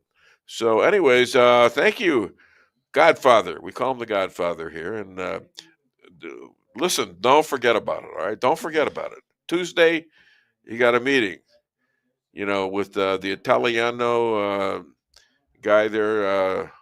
He calls himself Guido. So you got to take that meeting, all right? Are we straight on that? Okay, good. I think we have. Yes. Let me see here. I've got something. All right, let's do it. We got something for him here. Yes.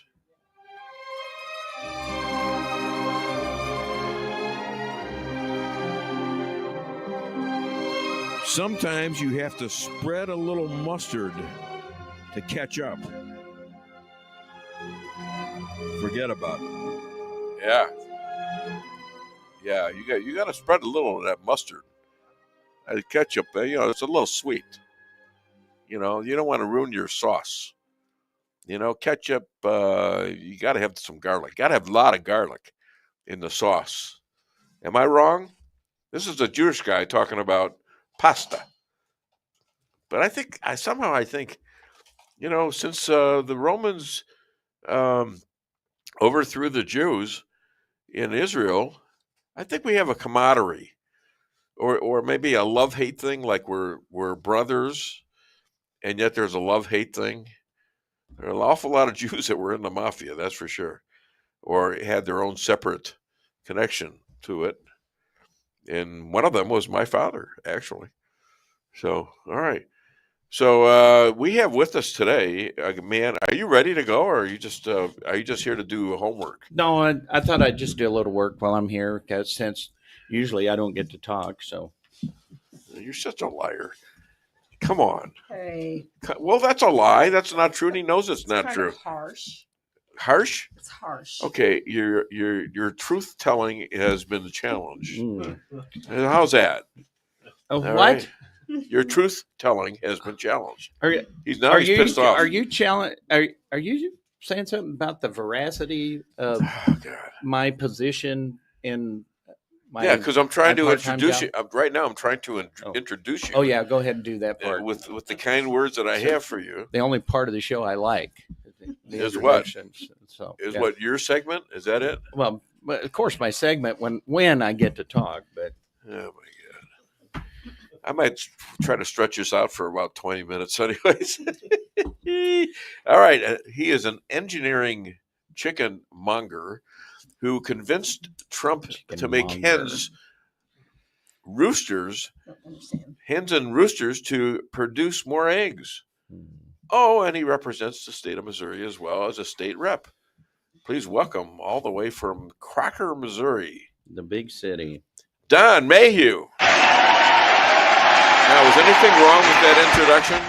So I've noticed that your studio audience has gotten a lot bigger. You must have told them ahead of time that I was going to be Oh here, my so. God! Wow, look at that. We got 3 more on. Did you got your wife on and a couple of kids or? Well, what about the homeless guy? He shows up. What about do you count the chickens? Did I count them? Did you count them before they hatched? And wait a minute. Are you can't talking about the number that I You can't count the kitchens before they hatch. Are you talking about the number I claim on my assessment form or the I don't know. Actual You live got the big LLC that you got to report to, you know. Well, I have, there's those transient chickens. I don't know where they Honey, would you put in a call to Elon? I think he needs to be checked. I'm sure he'll get to it. Checked. I'm sure he'll get around. Checked, yeah. Doge will be on his doorstep when he gets home. No, I am actually on our version of the committee and our version of Doge at Really? the state capitol. Yeah, Jefferson Really? City. Yeah, absolutely. How about you take on the city of Rolla with all their tax increases that are ridiculous? Mm-hmm. Wow.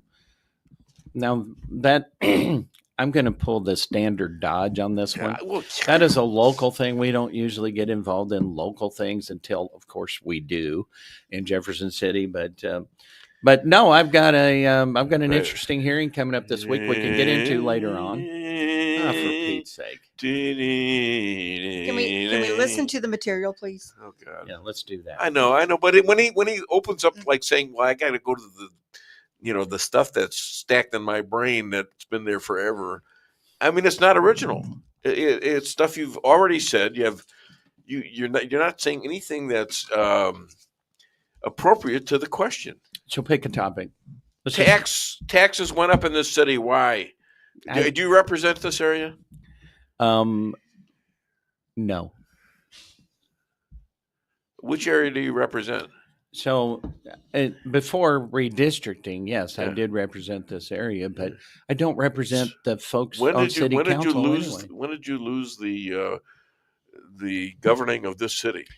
So I don't know How long ago? I don't know if you're aware of this, but every 10 years we have a census, and every 10 years we adjust the district boundaries to match the change. I don't want to know that. I want to know when this happened. I don't know. Because you're dodging it again. 2020? You're dodging it again because it was probably this tax increase has been going on for a long time, and it was postponed for a year or two until you left. Well, so the census happens every 10 years on a 10-year Is that number. true? Yes. Redistrict. And then yes. from Yes, I those know populations, so until 2022, I represented the northwest corner of Phelps County. And so then after that, the district boundary was changed. And so I wasn't. But even then, I'm not on city. I'm not a de facto member of city council by being a state representative. Yeah. So the city council, that'd be something you'd have to take up with some member of the city council. If you want to complain about taxes, I'm sure they provide a venue for citizens such as yourself to air their grievances. And certainly every city council meeting, I am certain they provide opportunities for public comment. Well, I've done that before. Yes, but you're a person that probably could represent my point of view, seeing as you're on the property of Rolla, Missouri. I get it. So I can be the bad guy. Ensconced in the middle of this county. Yeah, Phelps County. This is Phelps County. You're in it, and you're making opinions right now. Are you chicken? Am I chicken? Yeah. No, not unless I drop an egg. Yeah. As a citizen, you should relish the opportunity to provide your valuable input to those that I've done it. Those are your public servants. I've done that. Well, then what do you want me to do? I thought you were my public servant. I am the public servant, but we only. How come I don't have any problem with Bill representing me? Did Bill go to the city council and complain about city taxes? You know, he's pretty busy writing bills and things like that. Are you writing any bills? I, in fact, have the record for the number of bills filed this year. Let's hear what you got. Well, where do you want me to start? I don't know. Just tell us what you did. Okay. Well, I've got my catalytic converter bill, which always passes out of the House of Representatives. Your what? My bill that Cadillac bill? Catalytic converter. Catalytic. I see. You know, those things that you spend your weekends collecting from other people's cars. Because I know, I know how you know about that, your income. Yeah, you know He has no expertise with tools. It's not That's him. right. He He's can't hired. even screw See? in a light bulb. How about that? That's He the can't only even way she'll screw in a defend light me bulb. is to diss me. You can't. You don't So- change your own light bulbs. No, I think I she. can change a light I think she was providing your alibi, actually. You think? So yeah, No. knowing that she couldn't testify against It would you be in her court. saying, "Yeah, he did that. He did. Yeah. He did that." Well, but she wasn't. So that also, besides providing your alibi, she couldn't testify against you anyway. So you're probably okay. Thank God. All right. So what other bills? do you have? Okay, so the most interesting one is it's getting heard in committee this week. I don't remember if we talked about it or not, but the National Park Service has their own police. Let's say we call them park rangers, and they have for a few years now decided that they need to write speeding tickets on the state highways and those kind of things, right? Really? Now, my opinion is that they were hired to collect lot rent in the campground, Yeah. and doing whatever it is that park rangers do inside the park boundaries, but certainly not to be writing tickets to people. It's pretty much a harassment of local citizens. At any rate, we had a committee hearing down in Shannon County this summer. And I think it was about 109, 110 people showed up. 17 of them provided testimony on some things that are pretty egregious. I'll just give one example so everybody knows what I'm talking about. But the one of the associate commissioners, a couple of park rangers showed up on his property when he wasn't home. Now, he doesn't live in the park, right? His residence isn't one of these campground lots. And they confiscated his dog and took it to the pound. Why? Yeah.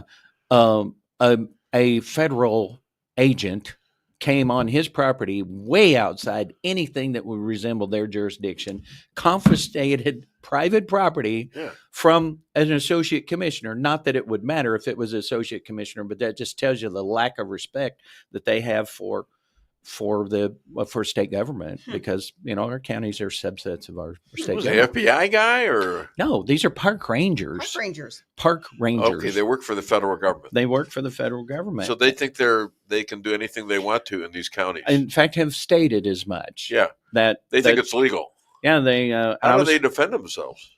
Well, they say we're the federal government. There's not a thing you can do about it, and so I disagree. And so I filed a bill to. We had unfortunately signed for lack of a better term, a memorandum of understanding with the federal government on this National Scenic Riverways.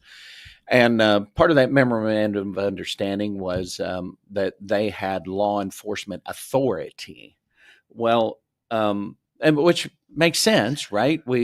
They're going to operate as law enforcement agents on their property, but no sheriff down there, no county commissioner ever thought that authority would extend to them writing tickets to people on U.S. Highway 60, which, by the way, the only part of that boundary that on U.S. Highway 60 is right there in Van Buren, Missouri. But also to confiscate private property and do some of those other things. There was a lady who testified that it took 10 park rangers to write her a ticket for failure to signal. Oh there was no accident involved. There was no other traffic in the area. Well, was she beating the hell out of them or something, or 10 of them? So she was she was about 5'2", I believe. Pretty tough woman. Yes, I'll tell you that. a mother, and Yeah. had her children with her. Oh.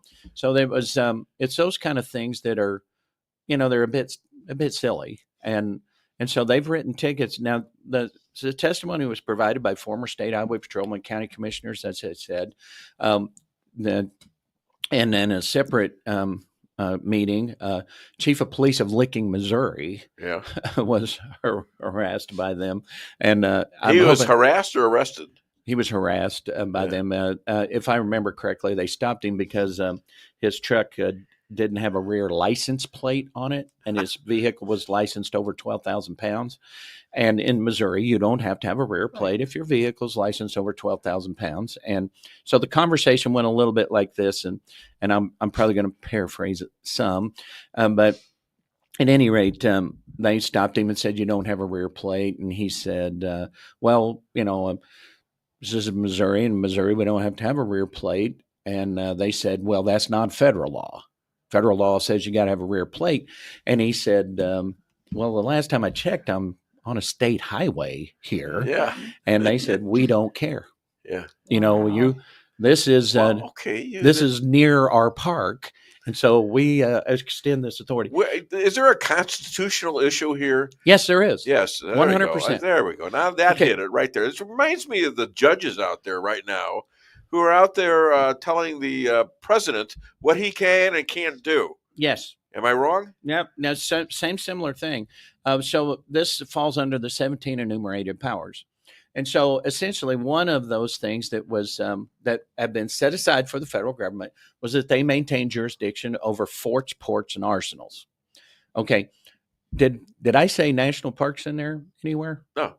Exactly. Right. So a fort is not a park. Yeah. You can't construe a fort to being a park. So Fort Leonard Wood would be an example. Right. Absolutely 100%.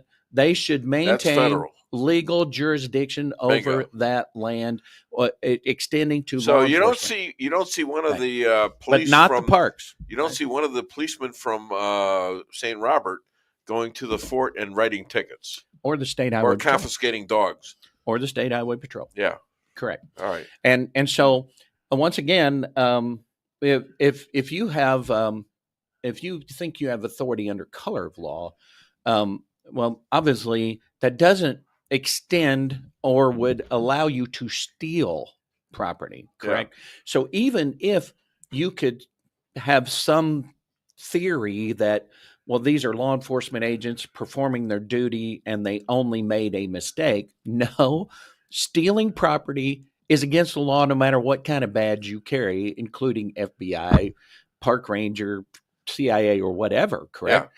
So, and that's what we've got. Now, and once again, what are the repercussions to these people that are doing that kind of stuff illegally? What is it? Because you know what? None of these judges that are pulling this off on Trump, none of them are going to go to jail. They might get their little wrists slapped and go back and do exactly what they're doing. Well, that's the question we need to answer. And so I filed the bill. Representative Cook filed the bill. Representative Harbison also filed the bill. All very similar language. And we're going to have a hearing on Tuesday on that issue. And and yes, it's a constitutional question. We need to get this answered. And but it just shows you how deep the tentacles run.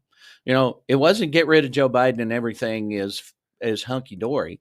Right. No, this has been built layer upon layer upon layer of this bureaucratic nightmare that has been thrust upon the citizens of the United States, and it's going to take a little while to unravel this and return back to what our function is in government.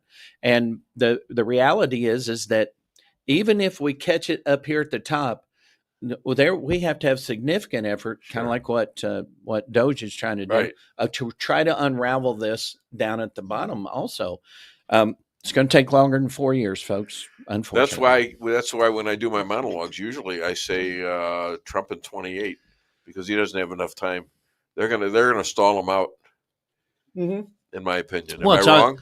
No, that's exactly what's happening right now. Yeah, and unfortunately. And I'm going to beat on this drum just a little bit here, but this is really hypercritical.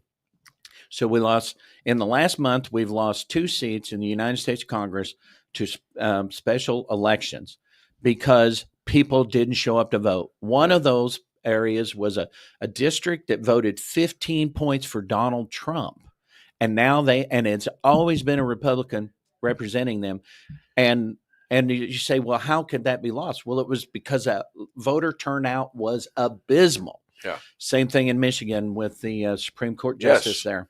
Right. But they did something there to make their elections more palatable to the Reds, to the Republicans, didn't they? I don't recall that part of it. You ought to look that up. Hey, JP, look that up if you can. Yeah. Find out. Have the Supreme Court election of a liberal judge in Wisconsin.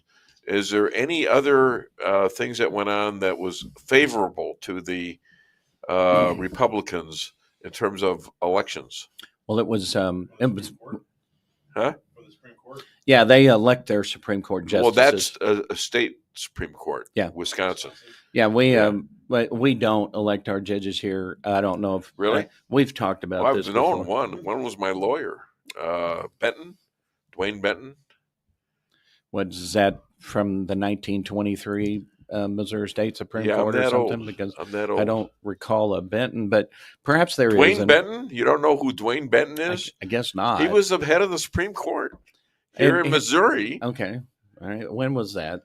It was about 206 or something, 26.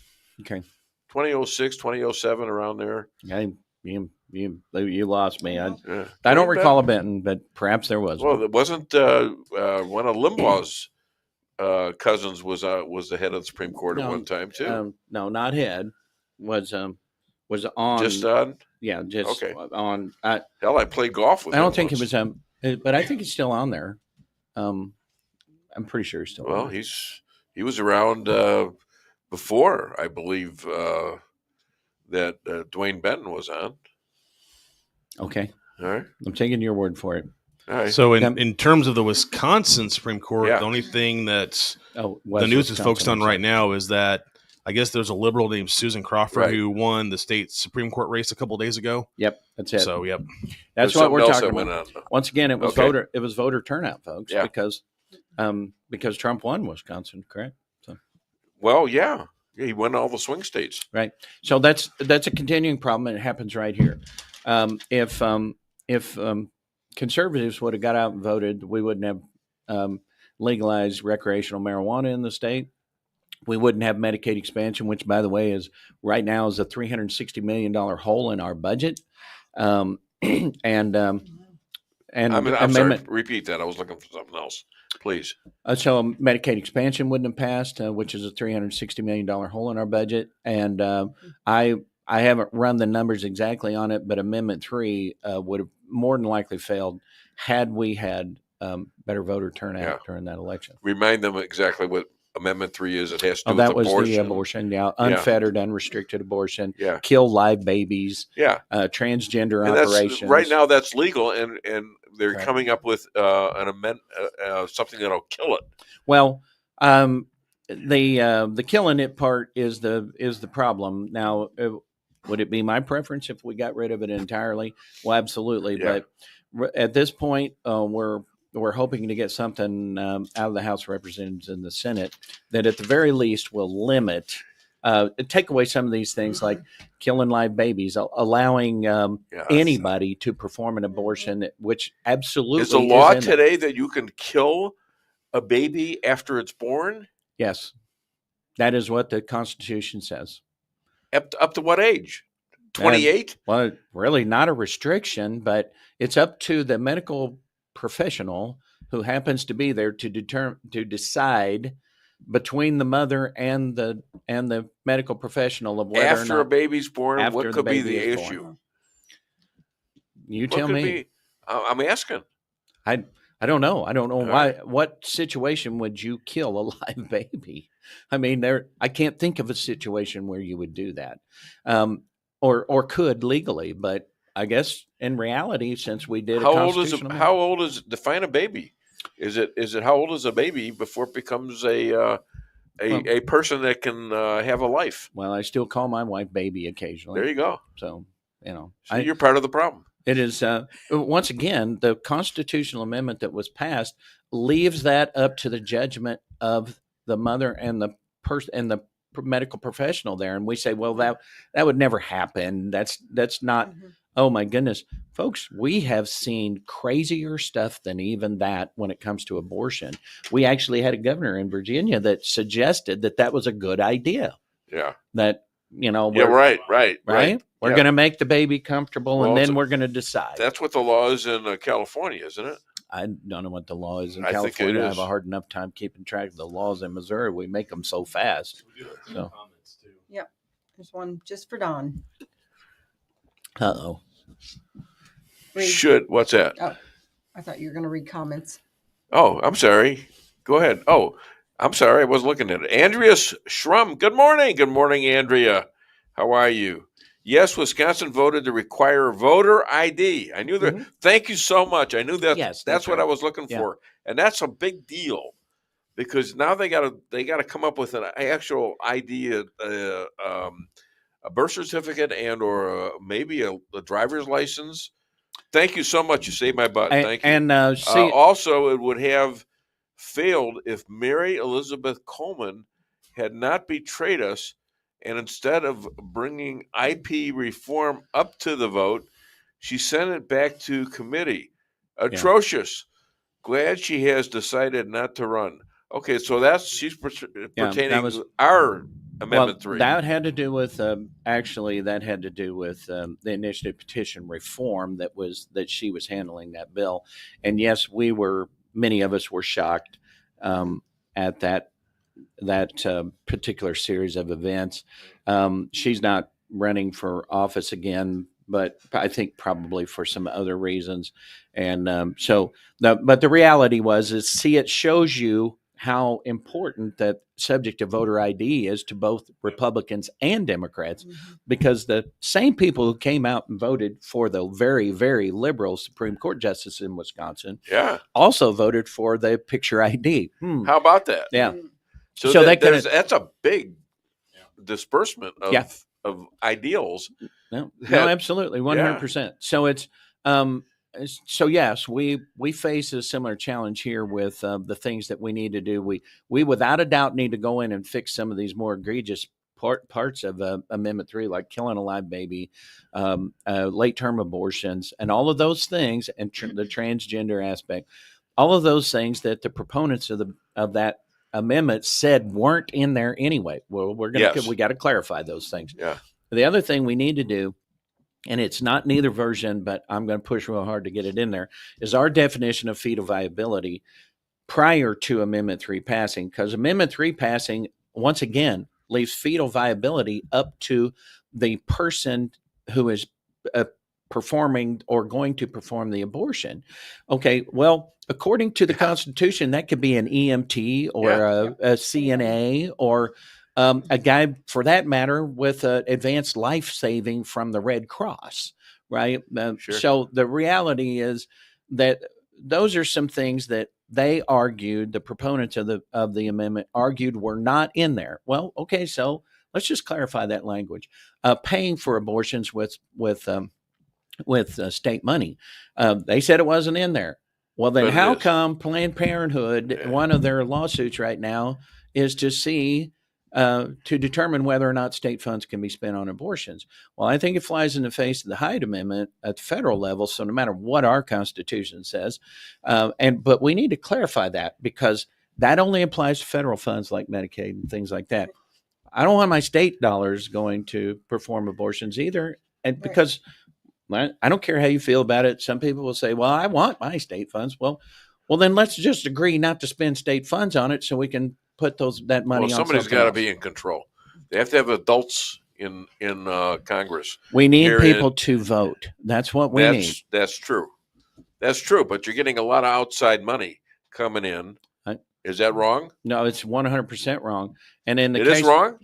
They're not having 100 people that are out of state contributing to things Yes, like we need Amendment to- 3? Yes, and so on Amendment 3, there was a provision in that very bill that you were talking about, or I'm sorry, not on Amendment 3, on the initiative petition reform, there was a provision in there that limited money to only money in state on initiative petitions in Missouri, right? Can you do that? I don't know why we can't. I don't know either. I thought I had a conflicting concept from our friend Bill. No, his legal theory is that, well, that's the free speech restriction, and but at the same time, we don't allow people from Wisconsin to vote in Missouri elections. So I think that that's something that we should challenge, and I would think that the U.S. Supreme Court would be interested in that. Certainly, a free speech thing is I get to go on the public square and speak all I want. Yeah. And we have said that includes who I give money to. But for an election that has only to do with what happens inside that jurisdiction, I think a legal argument could be made. Now, keep in mind, I'm only a jailhouse lawyer. Bill is a real lawyer. I'm just a jailhouse lawyer. So you're a state rep. My education is a little spotty on the subject. I will admit it. And but the reality is, I think it is something that we need to determine. So, all right. So, are you happy with Andrew Bailey? Very happy with Andrew Bailey. Why did he? I'm happy with that deal with China. Tell him about the China deal. Okay, so there's been a few, but he sued. Basically sued China and said, you owe us money for the COVID thing. Right. And we won. Yeah. And so they said, so some on the other side said, yeah, okay, good. Why don't you go over to China and collect your money? Yeah. Wait a minute. What was the amount that was? I don't know. It was 20, 50 million, 20 200 million, million, 20 million. 20 million. Right. Okay. Thank you. Well, my guess would be is that I could probably come up with a few dozen people in Pulaski County that are owed 20 million because of the COVID thing. But as it turns out, they have a few assets right here in Missouri. That's right. And so last I heard is that, well, you can either write us a check. By the way, a cashier's check. Yeah. We're not taking one on the bank of who won or whatever, right? Who won? Yeah. I don't know who won. I thought it was Z. Didn't he win? Who won? He won? Okay, you're done. Thank you. That was his attempt at humor. You know why there's no telephone books in China? Oh my goodness. Not again. JP, have we heard this joke before? Not again. They're all the wrong number. Okay. You pay your Wait, do Eddie Murphy. Do Eddie Murphy just for him. What do you know from funny, you bastard? You must pay your studio audiences like the Democrats pay their what do you call them things? Town hall meeting participants. So yeah, I pay them. Why would I pay them? Well, because they laughed at that joke. Oh, well, you mean the laughers out there? They was your studio audience is you know when like you hire artificial somebody, they're called help. If you're paying them, they're called the help. So if I need help with a joke, they're out there. Now you won't see them because they're in and out. Well, they are artificial intelligence, and as it turns out, artificial intelligence ain't that smart. So, that's an interesting point. I'm doing a lot with AI on. Oh, hey, Grok. Yes. Okay, keep going because I'll remember it. But I've got another bill that you guys are going to love. Okay, all right, but it's Grok, and I'm getting into these arguments about outer space and stuff like an Elon Musk, and stuff like that. It's very interesting. Okay. So Elon Musk is from outer space? Is that what? No. There's rumors that he's the left, the far left are saying, the far right are saying Elon Musk is some kind of an avatar, that he's been killed, and that he's got two or three avatars. Donald Trump the same. I get these guys that are nuts. Sorry to say, and he's probably listening now. But okay, whatever. Doesn't happen. We were supposed to have a show today, according to this guy, because they were going to close down the world apparently for 10 days. Did you ever hear those things? Well, and so to prove him wrong, the guy who invented the time machine, which we assume is Elon Musk, some future Elon Musk, Tesla. He, in order to prove that wasn't true, then he didn't go back in time and change it, and so you ended up with a show anyway. That's kind of how time travel works. Right. Is that we don't want you to find out that we're time traveling, so we're just going to leave the timeline alone so you don't get suspicious, except when it comes to reverse engineering spaceships and things like that. Well, Tesla, and you're an engineer, right? Yes, sir. The guy's name, what was his first name? Professional engineer. Yes, I understand that, and a chickenmonger. Yeah. What exactly was Tesla's, the real Tesla, huh? Nikolai Tesla. All right. Yeah. He allegedly, in papers, played out how a time machine would work, and I've got a lot of people saying that the proof of that is the movie Back to the Future, and the guy that got most of his notes was John. That was a movie. John Trump, who they called Doc. Yeah, and that in the movie there was a 9 hanging from a clock. Why? And two lines of the car running into the outer space, and it was a 9/11 in 1985.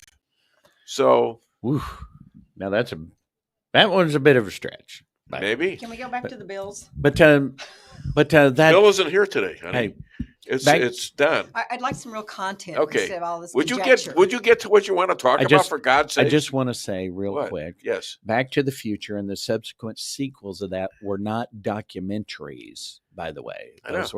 That was fantasy entertainment, but also called science fiction. Just wanted to point that out. So I have a bill. It's a really fun bill that allows driverless vehicles in Missouri. Yeah.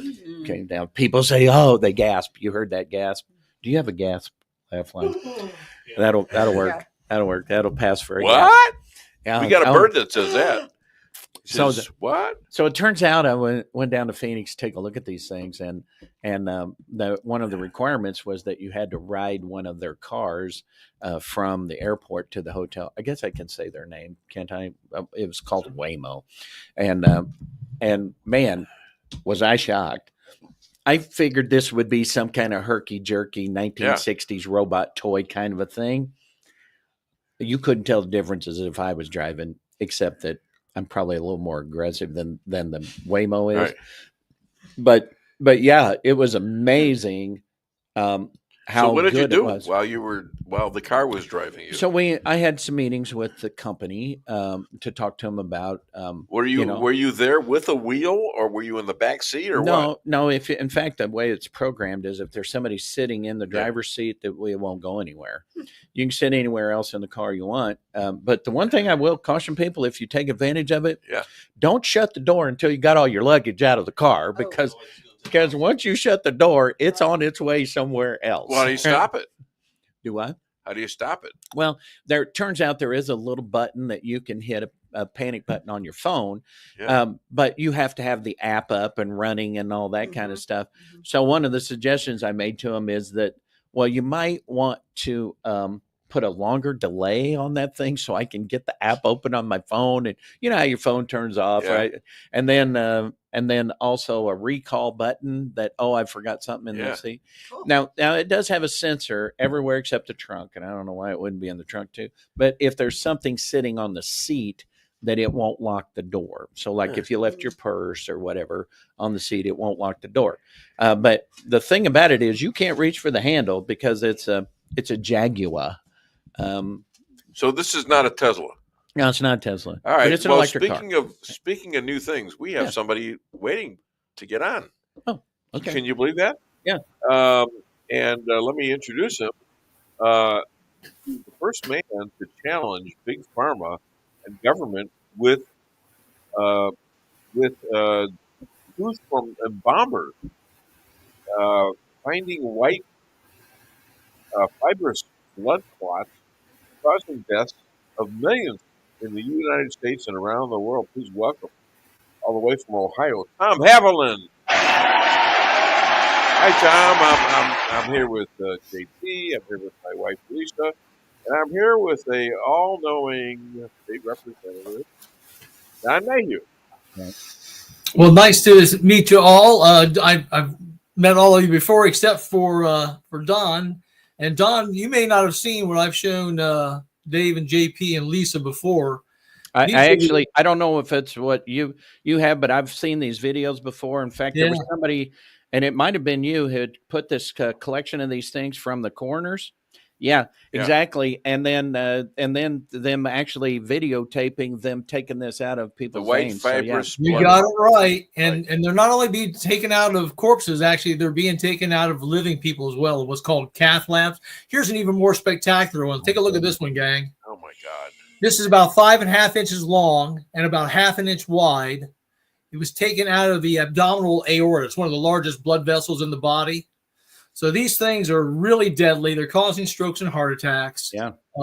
And what's unfortunate is in my latest survey that completed in December, 83% of the embalmers responding, 250 of the 301 embalmers responding, are still seeing these white fibrous clots in a shocking 27% of their corpses, Don. These things are not rare. These things are quite prevalent. Yeah. So I've tried my best to inform the CDC, FDA, and NIH over the years. And I'm so happy now that we have a new regime in there. You know, we've got Bobby Kennedy now at HHS, Jay Bhattacharya at NIH, Dr. Marty Macri at FDA. And hopefully Jeff Zink getting on board with who's coming on next, by the way. Well, then it was Anthony Fauci's wife was still working at NIH. Unbelievable. Yeah. Right. Now, did you see where Bobby Kennedy actually, he's paring down the number of people working under the HHS from, I think, about 80,000 employees down to 60,000. I think 10,000 of them voluntarily retired, and he's firing another 10,000. So he's taking it down by about 25%. You know, and this is an indication. A lot of people think that, okay, the leaders may have been corrupt at these organizations, but maybe the people at the lower levels were good. Well, I'm not cutting the people at the lower levels that much slack because who hired them? Exactly. And they still have the opportunity to speak up. You know, when I was at Air Force, I was a defense contractor working at Wright Pat Air Force Base, and I had 4 or 5 levels of bosses above me. And I still spoke up and said, I'm not going to take the shot when the vaccine mandates came out. Mm-hmm. So, you know, that's not an excuse to say I was just following orders and those people stayed silent. So I'm glad, I'm happy that a lot of them are getting canned because I think we need new people in there with a new vision. Yeah, the Department of Defense, the number of kids that they subjected to this experimental treatment and ended up causing deaths.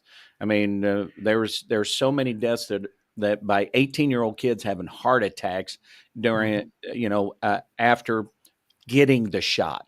They were perfect health, got the shot, and then went out on training regimen and had a heart attack. You're finding that, correct? Yeah, you're absolutely correct, gentlemen. It's not just these white fibrous clots. It's miscarriages. It's myocarditis. It's nerve damage, turbo cancers.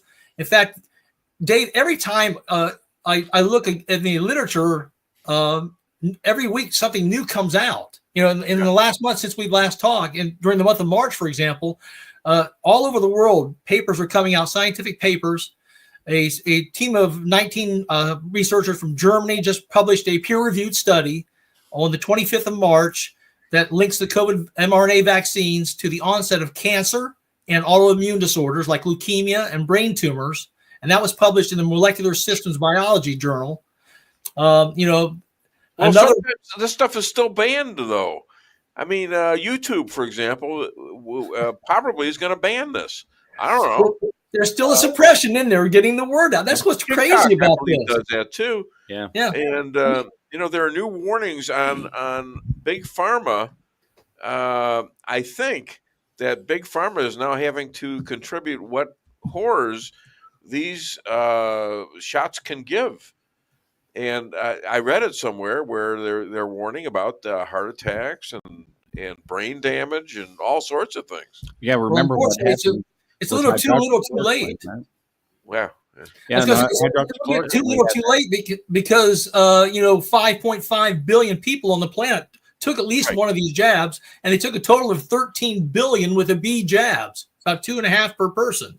So it's a little late now to be talking about safety problems after the people have already been injected. You can't take it out. Are we talking about we're talking about an artificially made disease, basically, done in a Wuhan lab, right? Yeah. And we've got people all over the world taking this. Is this a conspiracy? Is there a conspiracy of people that did this for the reason of lowering the amount of people in the world? Is it that? We can't say for sure. We can't say for sure, but there are indications. It appears that first of all, the Americans, the Russians, and the Chinese have been working on bioweapons research for decades. Yeah. The Soviets, for example, were actually looking very closely at blood clotting agents. So it's not a surprise that maybe SARS-CoV-2 has some inserted, engineered Russian what they call open reading frames. It's called ORF for short, an open reading frame that was intentionally inserted into the virus to give it blood clotting capabilities. There's also open reading frames that can code for to avoid the immune system, to evade the immune system, also to make the virus replicate faster. And it appears from some research that's been done that this may have been what happened, that actually this virus was engineered and these special ORFs, open reading frames, were inserted into the virus to make it replicate faster, evade the immune system better, and also actually promote blood clotting and other problems. So this and the problem with that, Dave, is we think that maybe those same nefarious open reading frames got into the vaccines as well. Wow. So the everyone's heard of Hanlon's razor, where it says never attribute to malice that which is adequately explained by stupidity. Well, I've changed that slightly. It's never attribute to a conspiracy what can easily be explained by good lobbying. And this is what we experience at the federal level. For the first time in history, the amount of money spent on lobbying in Washington, D.C., whenever Pfizer and the rest of them were excluded from being sued over this thing, and then all the money that went into it subsequently, the money that Big Pharma was spending up in Washington, D.C. exceeded the amount of money spent on defense-related things. Yeah, I believe that. And that's never happened before. And I forget the number exactly, but I'll just exaggerate for effect. Well, let's it was go like back four to times that. The population thing you mentioned, let's talk a little bit more about that because, first of all, in highly vaccinated countries that were COVID vaccinated, we've seen an average of about 10% plus excess mortality over the last 4 years since 2021. Now, interestingly, in countries in Africa, which have very low uptakes of the jab, they have no problems with excess mortality the last 4 years. And hydroxychloroquine they took regularly. Exactly. And that could help too. Yes. And what's interesting is just recently I went ahead and I did some research in my own local Ohio area in terms of looking at county coroner's reports. And your audience may want to do this for themselves. Maybe go out on the web and take a look at your particular county and see what the county coroner reports were for the last 10 years. In my own county of Greene County, Ohio, for example, I looked from 2015 through 2024 at the county coroner reports, the annual reports. And I wanted the years 2015 through 2019, pre-pandemic, to kind of get an average of the number of people that died in my county per year. And it was about 1,100 people per year died in my county of Greene County per year. But starting in 2020, with the year that we had the COVID but no vaccines yet, that jumped up to about 1,500. And it has stayed at 1,500 since that time, all the way through 2024. So that's an increase of about 33% from a jump from 1,100 to 1,500 dying a year. Now, if the vaccines were working well, then maybe the first year of COVID, you would have seen an increase before the vaccines came out. Then that number should have dropped way back down to the 1,100 again. Sure. So I also then went to another county, Cuyahoga County, which in Ohio, which encompasses Cleveland, Ohio, with a population of about 1.3 million people. And they've every year, 2015 through 2019, had an average of about 14,000 people dying in their county per year.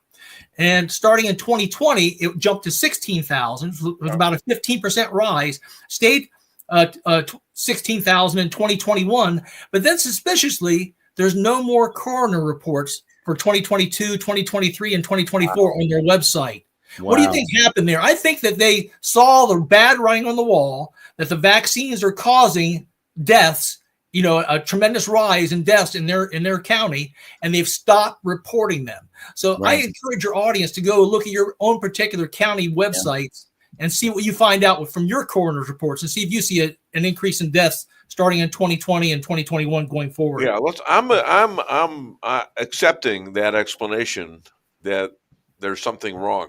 What I'm trying to get at is, was this preconceived based on theories like the Montesquieu, I think it's Montesquieu in 1798, where he said there's too many people on the earth and we don't have enough food to take care of them. That was Thomas Malthus, as you're talking about. Yeah, and we know that Bill Gates and the Rockefellers, a lot of people, Klaus Schwab, with a lot of power, into this Malthusian ethics. They're into this. There's too many people, not enough resources, and there's a hint that they want to get rid of the population. Us, the peons, right? Not them. They ain't taking it. But there's another good old-fashioned motive as well, right, Dave? Money, right? These drug companies are making hundreds of billions of dollars on this. Exactly. Yeah, and so that, and it was kind of like Handler's razor in that regard. Is that it's less about some wide conspiracy that says we need to kill off 15% of the people. That was just the side benefit, so to speak. It was really about money and not caring whether or not it killed people. And so it's Eisenhower's military-industrial complex. We manufacture weapons, but the only way we can build more weapons is if we use them, and using them requires someone to die. Yeah. Now, we found out through peace that we can keep buying these weapons, but sooner or later we run out of warehouses to store them. So what was our option at that point? Our option was to go use these weapons on somebody, like the poor folks in Ukraine and Russia right now, something that should have been solved with diplomacy, and has been in the past. But guess what? We wouldn't have been able to sell all of our missiles and rockets and everything. Yeah. Right. And so people may say to themselves, well, I'm not seeing a lot of depopulation, a lot of death and dying. But remember, it's subtle at the individual level. We're a country of 300 million people, and typically about 1 out of 100 of us, 3 million die every year. Right. Well, 10% excess mortality would be 10% of 3 million would be 300,000 extra Americans dying a year. That's a lot of Americans dying. Yeah. But at the individual level, you may see 11 people die this year as opposed to 10 dying last year. That's an increase of 10%. But are you really going to notice 11 people dying versus 10 last year? Probably not. That's why it's so subtle at the individual level. We don't notice it. But then when you aggregate it to mass populations like the entire country, that's 300,000 extra Americans dying every year. That's what's been happening the last 4 years. It's happening kind of, in secret. Yeah. Even though it's such a large number. Well, here in Missouri, we don't require an autopsy on every person who dies. And typically our coroners are not trained medical examiners anyway. They're EMTs who this is a side job for them or something else. And that would be actually unusual, because a lot of times it's your local funeral home director who is also your county coroner. So there's a lot of the deaths that you've identified that maybe had a different cause other than this, or the causal factor was this fibrous thing that you're talking about. But we will never discover that because that person was not subjected to even a rudimentary. Not in Missouri, you're not. Apparently in Ohio, they're required to do that, except for that one that cheated and didn't do it. Yeah, you're absolutely right, Don. That's a good observation. I actually called the county coroner for the county of Medina, Ohio, talked to her. First of all, she only has a budget to do just a couple of autopsies a month. So she said, I got to save them for, stab wounds and gunshot wounds and things where I'm considering foul play or maybe a person overdosed and you have to check for toxicology. And a lot of these medical examiners, when they do autopsies, what they're doing very few of these days, when they do them, they'll take a close look at the organs, the liver, spleen, the heart, for example, but they won't take a very good close look at the vascular system. So you're absolutely right. It's the embalmers that are actually finding the white fibrous clots because the medical examiners are missing them. So but the other people that actually see them, of course, are vascular surgeons and people that work in what's called cath labs. Last year in March, I was contacted by an endovascular specialist and cardiologist from Jacksonville, Florida, who said he's been removing these same white fibrous clots out of living people for the last 4 years. Living people? A month later, I got an email from him, Dave, that said, I've been instructed to terminate communications with you immediately. Sorry for the inconvenience. Somebody got to him above the hospital and told him to stop it. Don't report it. So there's a conspiracy to kill more people still. And there's people afraid to speak out about it because they're afraid of losing their jobs. I get it. This endovascular specialist, he's in his mid-40s. He's got a wife and 3 young kids. He's probably paying off a whole bunch of his medical school loans. The last thing he wants to do is get fired for saying, hey, the vaccines are causing people telling him to do this. Who's the top guys that are telling people to do this? Why did the Biden administration want all the schools shut down, want all the businesses to shut down, wanted people to live at home and not go out, wanted them to wear 2 masks at a time? Why all that stuff? And who wanted that? Who were the people initiating this conspiracy?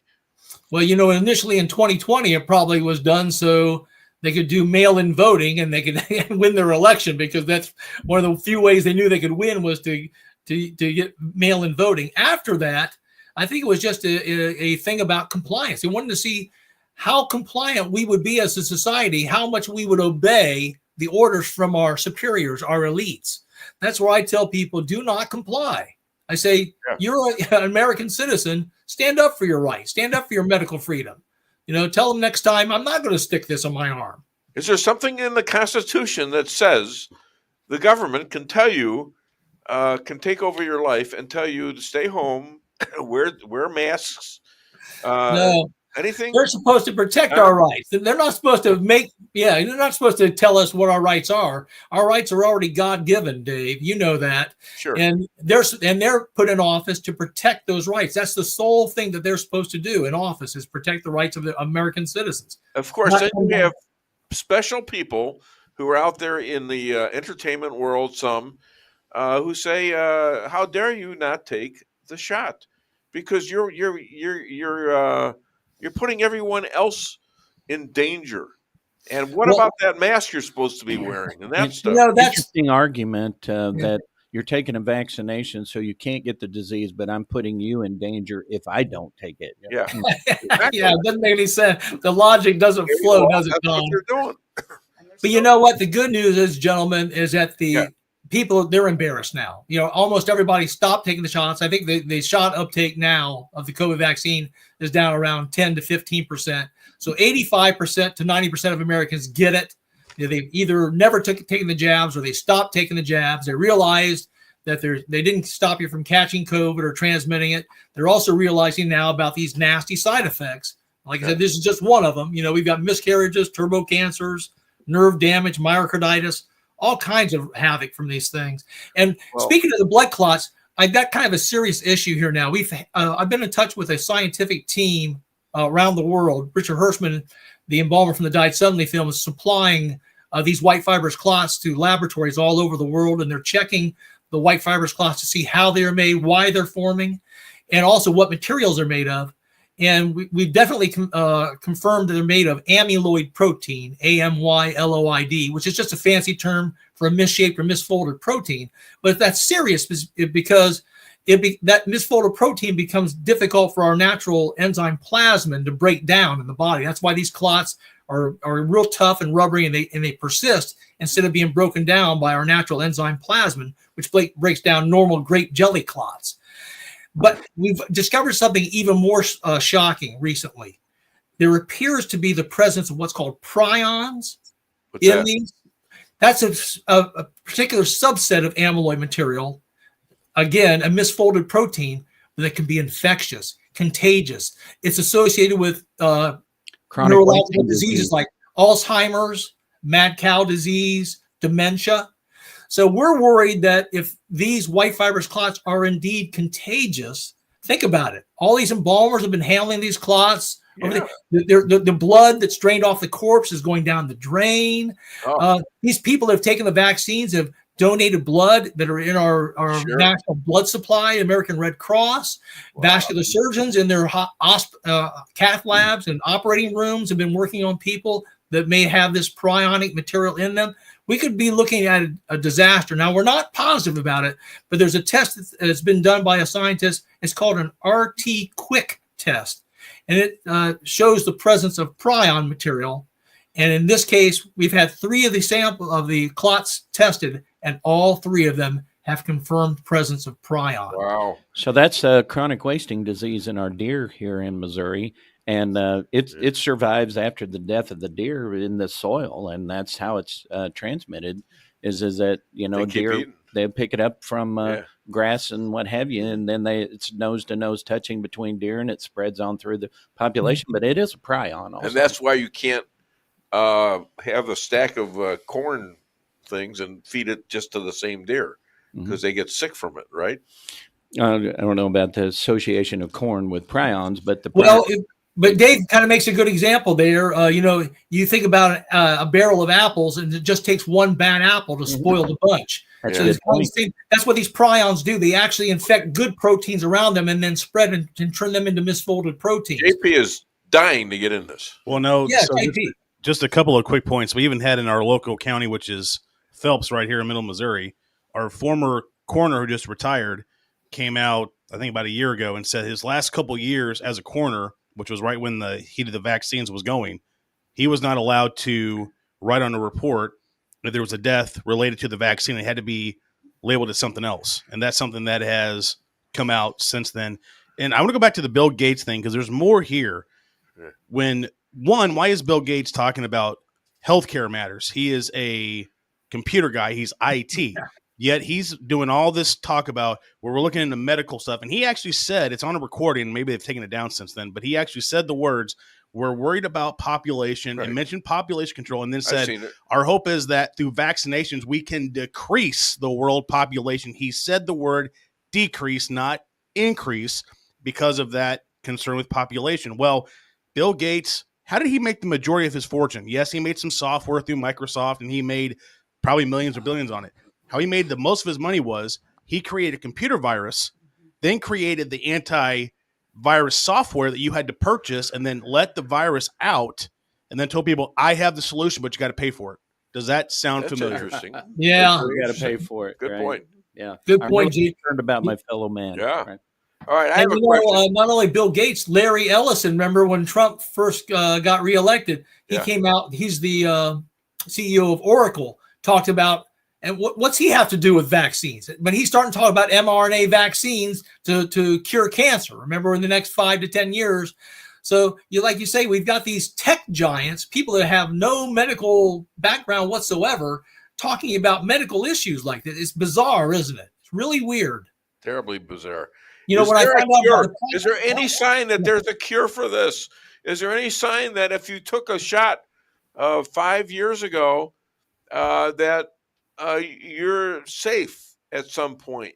Yeah, Dave, people that have taken the jabs and maybe think they might start having symptoms, they can take the Dr. Peter McCullough protocol of nattokinase, bromelain, and curcumin to actually help clear the body of the spike protein. That's what's doing all the damage, is the spike protein, even from the virus itself. Remember, there was a spike protein on the surface of the SARS-CoV-2 virus, the COVID virus. But then there's also much more of the spike protein that's produced by the mRNA vaccines, which seem to have no off switch. This is the problem here. There's been a recent study that came out that said it showed the spike protein being produced over 700 days after the person took their last shot.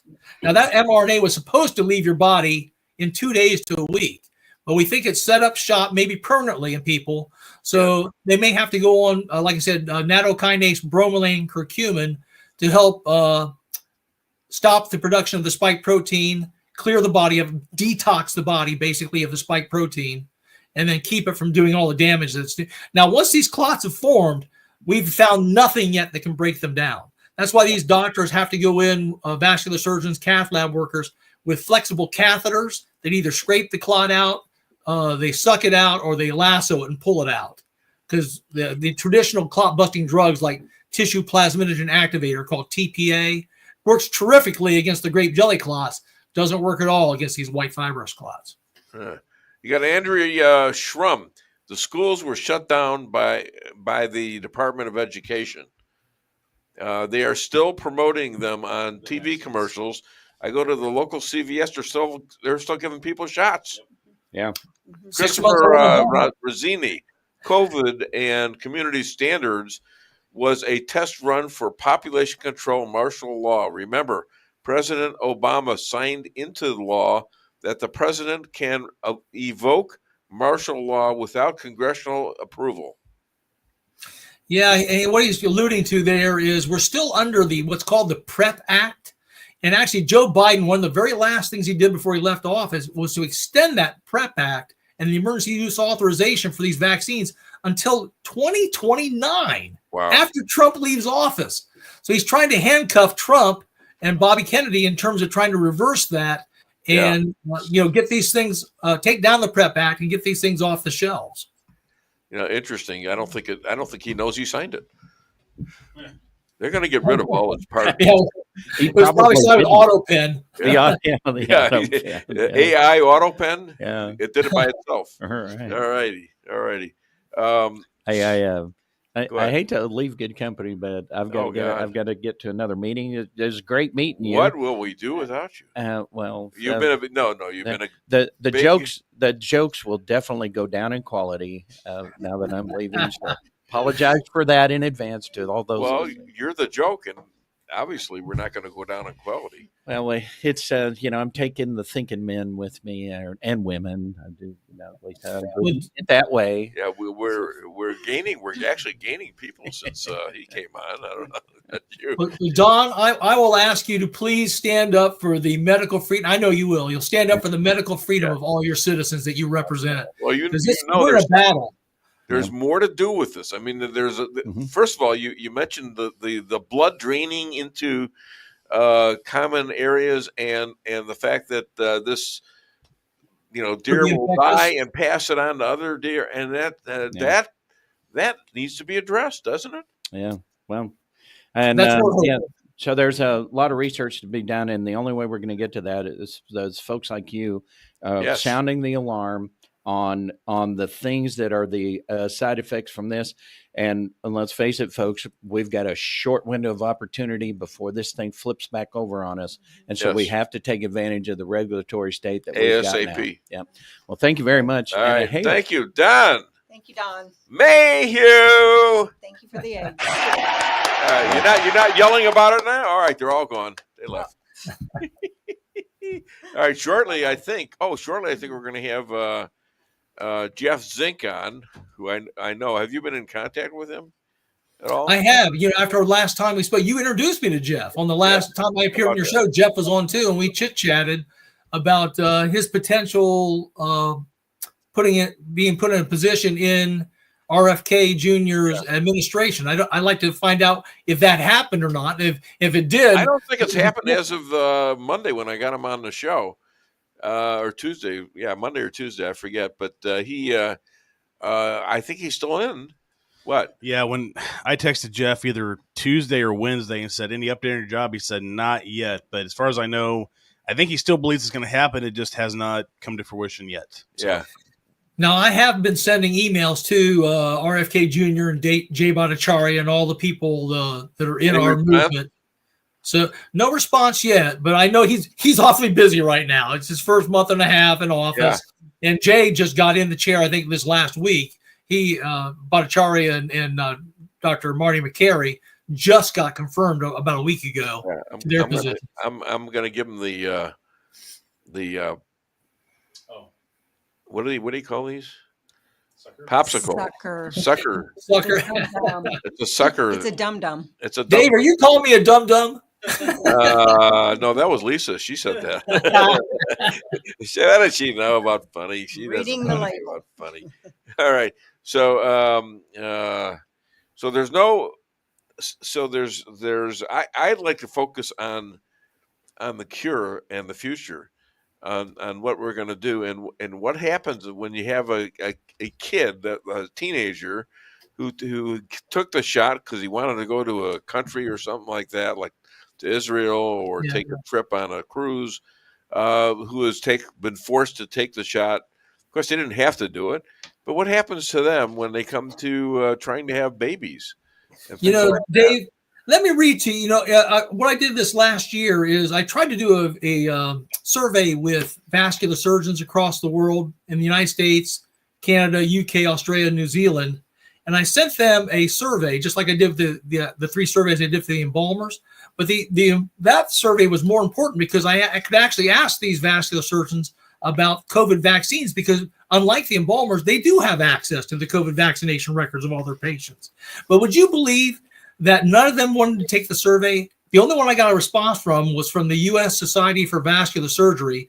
It's headquartered in Rosemont, Illinois. They brag about having over 6,300 members, and they refused to take the survey, which is just so sad. Yeah. So what I did then is I ran a people's blood clot survey. I said, well, if I can't get good information from the doctor in, I'll run a survey at the patient end.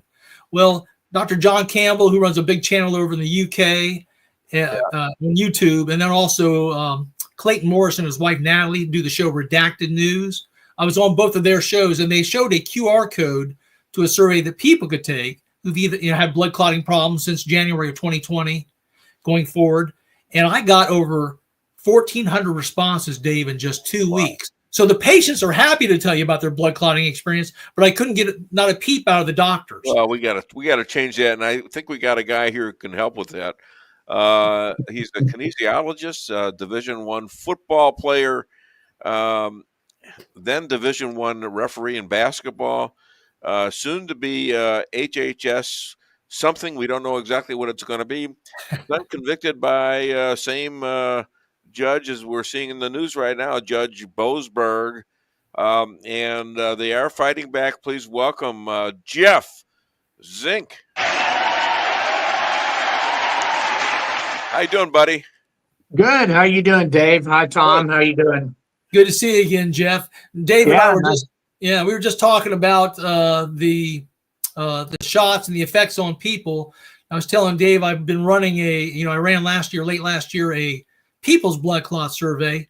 Let me read to you, gentlemen, a couple of the inputs we got.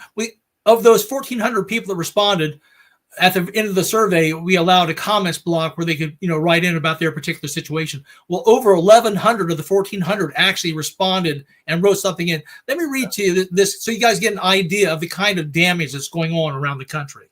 Here's one. My mother had 3 COVID vaccines, all Pfizer vaccines. She was healthy and had a stroke and coded in the hospital and died within 5 days. The funeral director is a good friend of the family's and informed us and showed us the white fibrous clots that were throughout her body. He told us they were seeing lots of these clots while embalming. Here's another one. My mother never had clotting issues before this incident. Then only 2 weeks after receiving the COVID shot, she was taken to the ER for multiple clots that developed in the same arm she received the COVID shot. Here's one from a surgical nurse inside the hospitals. Surgical nurse seeing a huge increase in clots. We are doing more amputations than I've seen in my whole career. I'm definitely seeing the clots you were describing. When I say it's probably due to the COVID shot, everyone ignores me and there is silence in the operating room. I also hear the surgeon saying, I've never seen anything like this before. Also, during heart surgeries, the surgeons are having a difficult time suturing as the tissues are just falling apart. Once again, the surgeons are saying, I've never seen anything like this before. A lot of patients are dying. Let me read to you just one more, and then I'll let you gentlemen comment on this. Okay. I was feeling fine. Had pain left side below shoulder blade. Started sweating and feeling weak. Called the ambulance. ECG did not show heart attack. Rushed to emergency. ECG did not show heart attack. Third different emergency.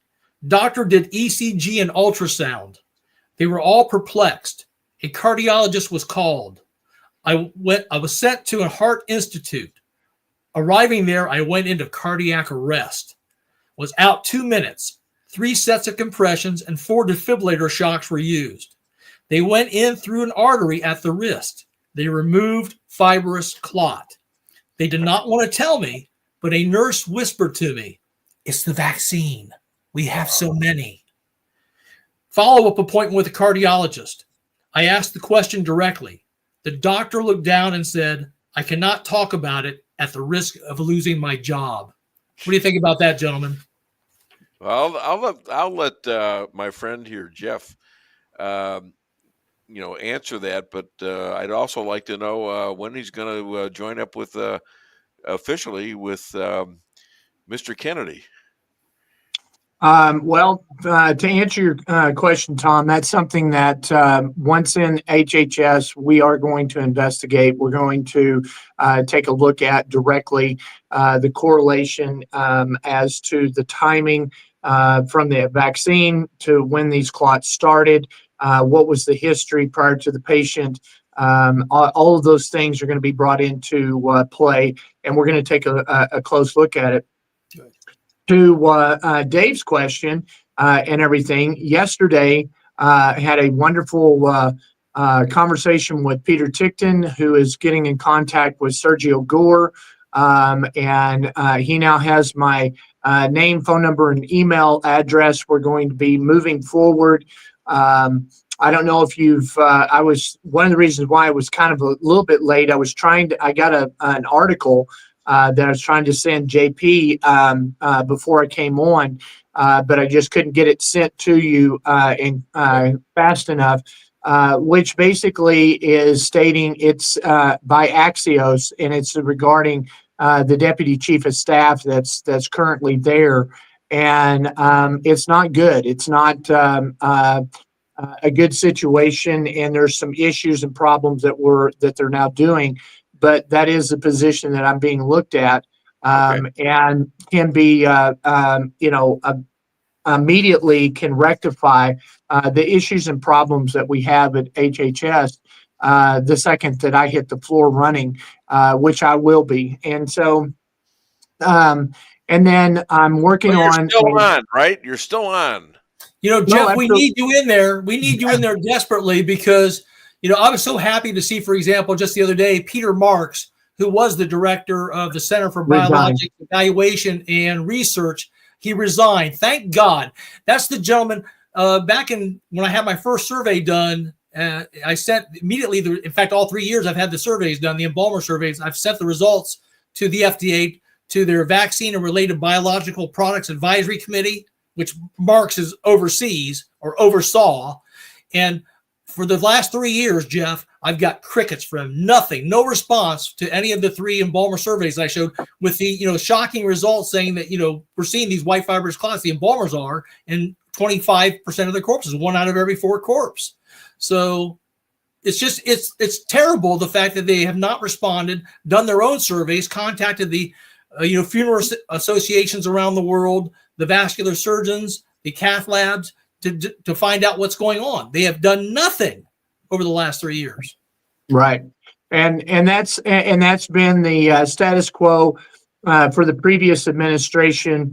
And while President Trump is draining the swamp, the problem is that and it's something that I've started phrasing, which is every administration except for Trump is that they don't drain the swamp, they just change the water. And so what we need to do is we need to go in, drain the swamp, get rid of the people that aren't doing their job, aren't doing, wanting to look at realistically what's taking place. And the reason why is that pharmaceutical companies all of a sudden become problematic in the fact that now they're going to be liable. Oh wait, the Congress passed a law that says that they can't be held accountable. So we need to go back and we need to reverse that. We need to sit down and start showing that if you do this, okay, and it's in trials, well, the person that's in the trials understands the risk and stuff, and we can do that. But the way that the vaccines was brought on to the population and everything, and the correlations that we have where you're having deaths within hours and days of having that vaccine, that's a huge problem. And it's something that we need to take a look at and make sure. The thing is that we've got to come out and we have to use real science, not just political science, and that's, I think it's always interesting that they have political science and stuff. Well, that's what's being used, but yet that's not medical science. That's not the chemistry and the physiology and the understanding of how chemicals are introduced into the body, what takes place. We now have come out and stated that the vaccine has the spike protein. That spike protein had mRNA, which alters the DNA of the individual, which then has created issues and problems. We do know that vaccines have mercury and has aluminum as binding agents for the molecules in order for them to bind the COVID and SARS virus together, along with a portion of the HIV virus. Yes, you heard me right. The HIV virus. All of these things need to be looked at very closely and studied to see, was this a weaponization of a vaccine against the population? And that's what's more important. We gotta get to the bottom of that. Yeah, and Jeff, when I was on earlier before you came on, I was talking about that very thing with Dave, and I'm in touch myself and embalmer Richard Hirschman, who's supplying these clots to labs all over the world. We're in touch with a scientific team that's doing just what you're talking about. They're doing scientific tests to prove that the clots not only contain misfolded proteins called amyloids, but that a subset of those may be prionic in nature, actually infectious. And that could cause a whole host of problems, with blood going down the drain in embalmer rooms, people having surgeries in operating rooms. The blood supply of COVID vaccinated people are donating blood. The blood supply could be tainted. These scientists are doing multiple tests. They're doing tests like what's called ICP-MS, that's inductively coupled plasma mass spectrometry analysis. They've done what's called high performance liquid chromatography analysis. They've done thioflavin T testing on the clots.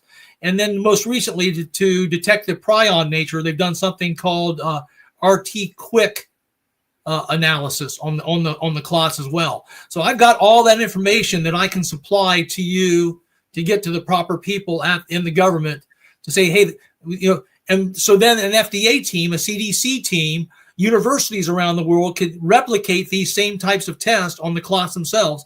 Believe me, there's plenty of samples to supply. No problem. Richard Hirschman's happy to give samples. He's got plenty of them to labs all over the world. And what they can do then is conduct their own test, either verify the results of the scientific team we're in contact with or refute them, but the science, like you said, the real science needs to be done.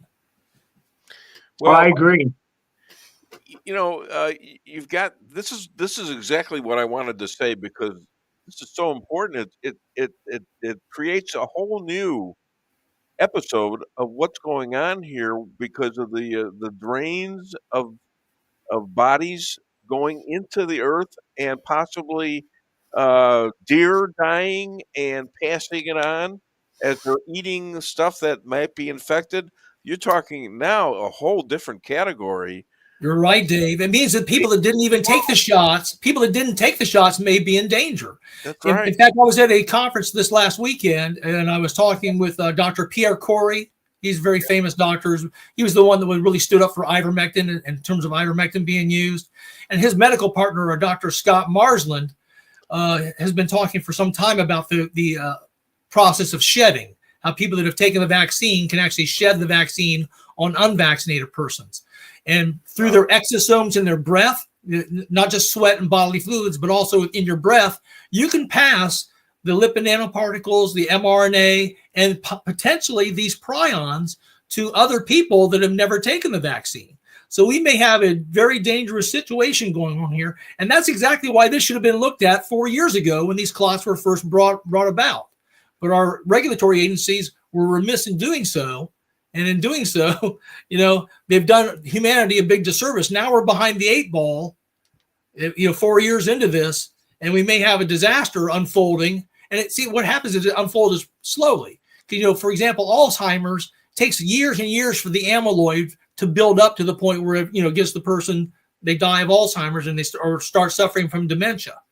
What we may start seeing here in the next 5 to 10, 15 years is younger people who have been vaccine injured that have this prionic thing going on with them with the white fibrous clots, contributing also to these neurodegenerative diseases like Alzheimer's, Parkinson's, mad cow disease.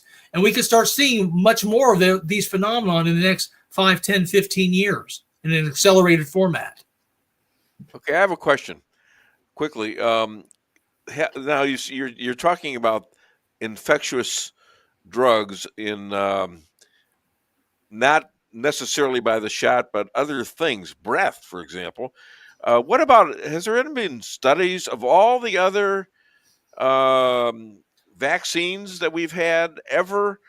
Vaccines in the past have shed before, Dave. Yeah, but there's never been anything. But those were all to combat natural viruses. This is the first time that we've ever had to come out with a vaccine to combat a man-made virus. With, like I said, we talked earlier about maybe nefarious open reading frames put in them to actually make the virus replicate faster, evade the immune system better, actually promote blood clotting. That's how sinister this is. So I'm saying, did the other ones do that? Did the other ones not do that? The other studies been made about that.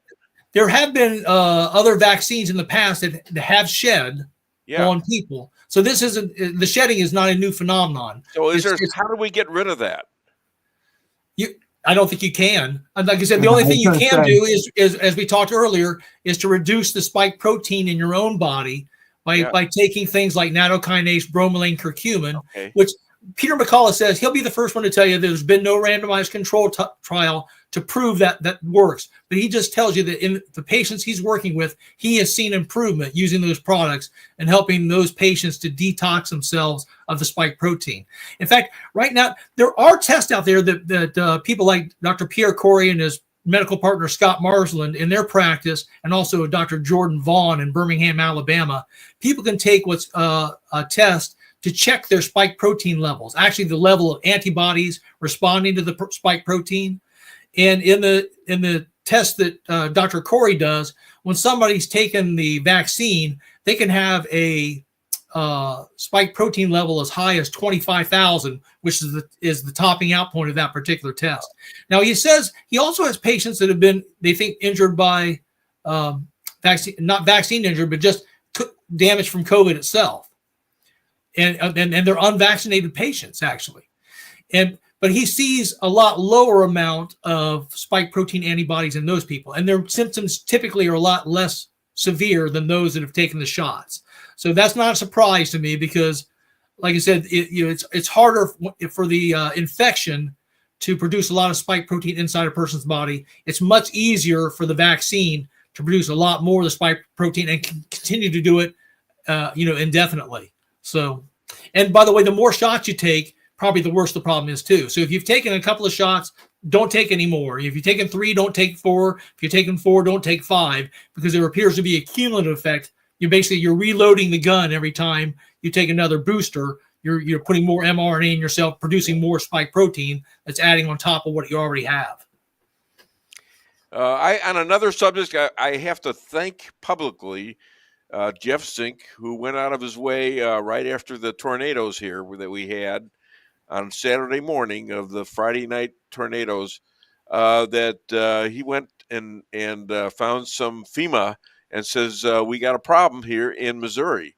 And he did a great job of finding people. The guys that are telling me this are the guys in the electric deals, the guys that are cleaning it up and things like that. So thank you so much from Missouri to Jeff Zink. He's a good guy. Yeah. Okay, continue, please. Go ahead, Jeff. I'll take it. Yeah.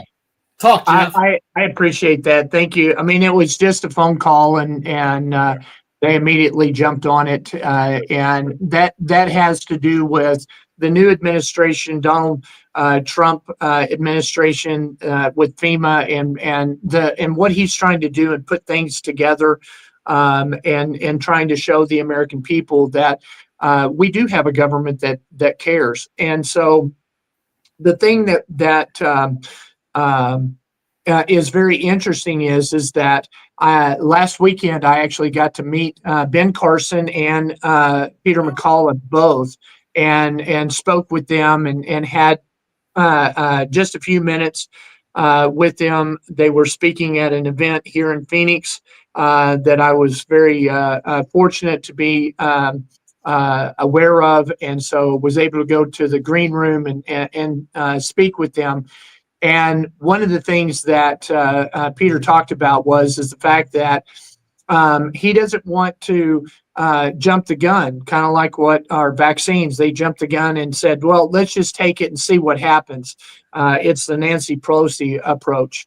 Yeah. And the thing is that he's saying that what he's putting together and what he's trying to do to combat the vaccines and trying to clear the system and do that, he said, we're doing it case by case.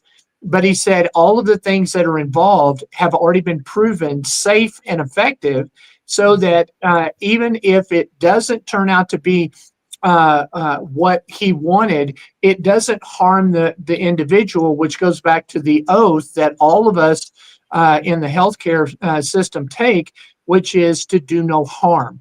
And so that is what's going on. And for him to lose his license because he came out against the vaccine and everything, it's now been reinstated, and he's now practicing medicine again. But the fact is that what I want to do is I want it to be just like every other person, buyer beware, well, patient beware. If you want to go to a physical therapist, if you want to go to an orthopedic surgeon, if you want to go to a general practitioner, if you want to go to a naturopath, you should be allowed to go to that individual and use the type of diagnosis and treatment that they prescribe. The thing is that it's kind of interesting. If somebody goes to a physical therapist, they get rehab. If they go to an orthopedic surgeon, they get surgery. So if you don't feel like that you need surgery, then why are you going to a surgeon? Yet general practitioners refer to surgeons all the time if it's outside their scope. And we may have other alternatives, and we need to be able to triage these individuals so that we tailor make that specifically to that individual. And then another issue is I've been working with the company that is putting together an insurance policy. And we're going to be, we've already rolled it out. It's already operational and functioning, and it will replace Obamacare. And it literally puts a challenge to the other insurance companies that if you don't conform to what we're doing, because we can walk in to any employer, all right, and we can say, not only will we take the 2% that is driving your medical costs up, but and we can put them in, but the others, what we will do is we can also triage them and tell you what their precursors are. So we can tell you, Dave, if you are a precursor for prostate cancer or lung cancer or heart or liver or any of these other types of things, we can take a look and see through your blood and utilize this. And then what we can do is we can use AI with your DNA structure, and it will then go through all of the medical drugs that are out there and available, and it weeds out the ones that won't do anything for you. Those that are contraindicated, it weeds those out. And then those that are resistive, it weeds that out. And the only thing that is left are things that will literally take care of things like cancer, diabetes, start doing things that will help the individual and stuff. And so we can actually start tailor making this for the individual and helping them.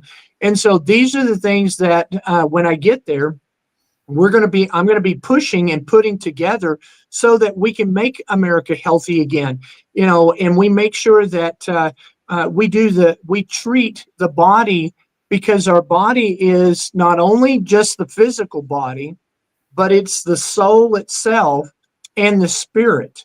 See, we're made in the image of God. And so we have a Trinity that sets and resides within us. Why aren't we treating all three? And why are we not calling the great physician, the one who created us? And the thing is that people say, well, you've got the gift of healing. No, I'm an empty vessel that allows God to put his hands in my hands, and he's the one who does the healing. Well, these are all things that we need to do. We need to bring Christ and introduce these people to him, because then all of a sudden we don't have transgender.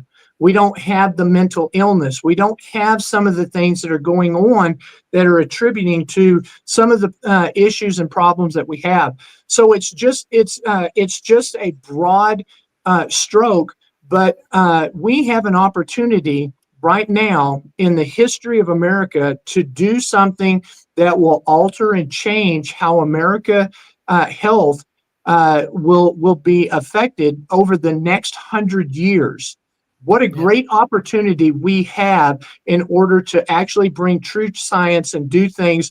And we bring all three aspects of the mind, body, and spirit together, Jeff, and working people. Jeff, I love what you said about the power of the individual, because a person should be able to decide, for example, if they have cancer, whether or not they just want to do natural therapies, or maybe they want to do natural therapies in combination with chemo, or maybe they want to do, and they don't want to do radiation, or maybe they want to do all three. They should have the option of deciding whether to do just natural or all three of them, or just, any combination of the two. So we need to give that power back to the people. Right. Okay. Closing and that's our sovereign. Closing thoughts. We're running out of time. We got about 4 minutes left, less than 4 minutes left. Take a minute or so, and let's talk to Tom first, and then you can close it off, Jeff. Okay. Real quick for me, just if they want to know more about the work I've been doing, they can go to the Substack of my assistant, Laura Kasner. There's at the bottom of the screen, lauracasner.substack.com, or you can email me at thomashaviland@sbcglobal.net. I still love to talk to embalmers, as well as endovascular specialists, cardiologists, vascular surgeons who want to tell me what they're seeing in people's veins and arteries. Would love to hear from you. Go ahead, Jeff. So one of the things is that I'd love for anybody and everybody to donate to my son's campaign, giftsandgo.com/Ryan Zink. I need to thank Peter Tickton, Sidney Powell, and Mark McCluskey, who are taking on his case, and we're going to be moving that forward. And just Peter and himself picking up the phone and talking to Sergio and doing the things that it's going to take. I'm one of these. I keep having the song "Put Me In, Coach," and that's exactly what I need to do. I need to be put in. I need to get going. But I appreciate everybody in Missouri and what y'all are doing in helping my son. You want me to call Robert and tell him, hey, come on, can you move this guy forward already? Well, technically, I'm supposed to meet with him on Monday. Okay. Call Bobby. Mom says, hey, come on. All right. So, hey, listen, guys, that is great stuff, and I appreciate both of you. You're both amazing people. You are doing stuff that everybody hates or hated, and now are beginning to understand that you are absolutely right about fixing this problem. We need you guys on that wall. We want you guys on that wall. Please, please, please stay there until it's finished. Thank you. We'll do, Dave. We'll do. All right. Absolutely. Okay. Well, I got 2 minutes or a minute and a half, I guess. And, just interesting stuff.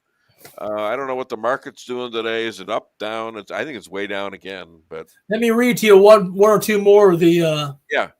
Go ahead. Here's one says, my daughter died suddenly at age 45 in September of 22. She was an athlete and her heart stopped while working out.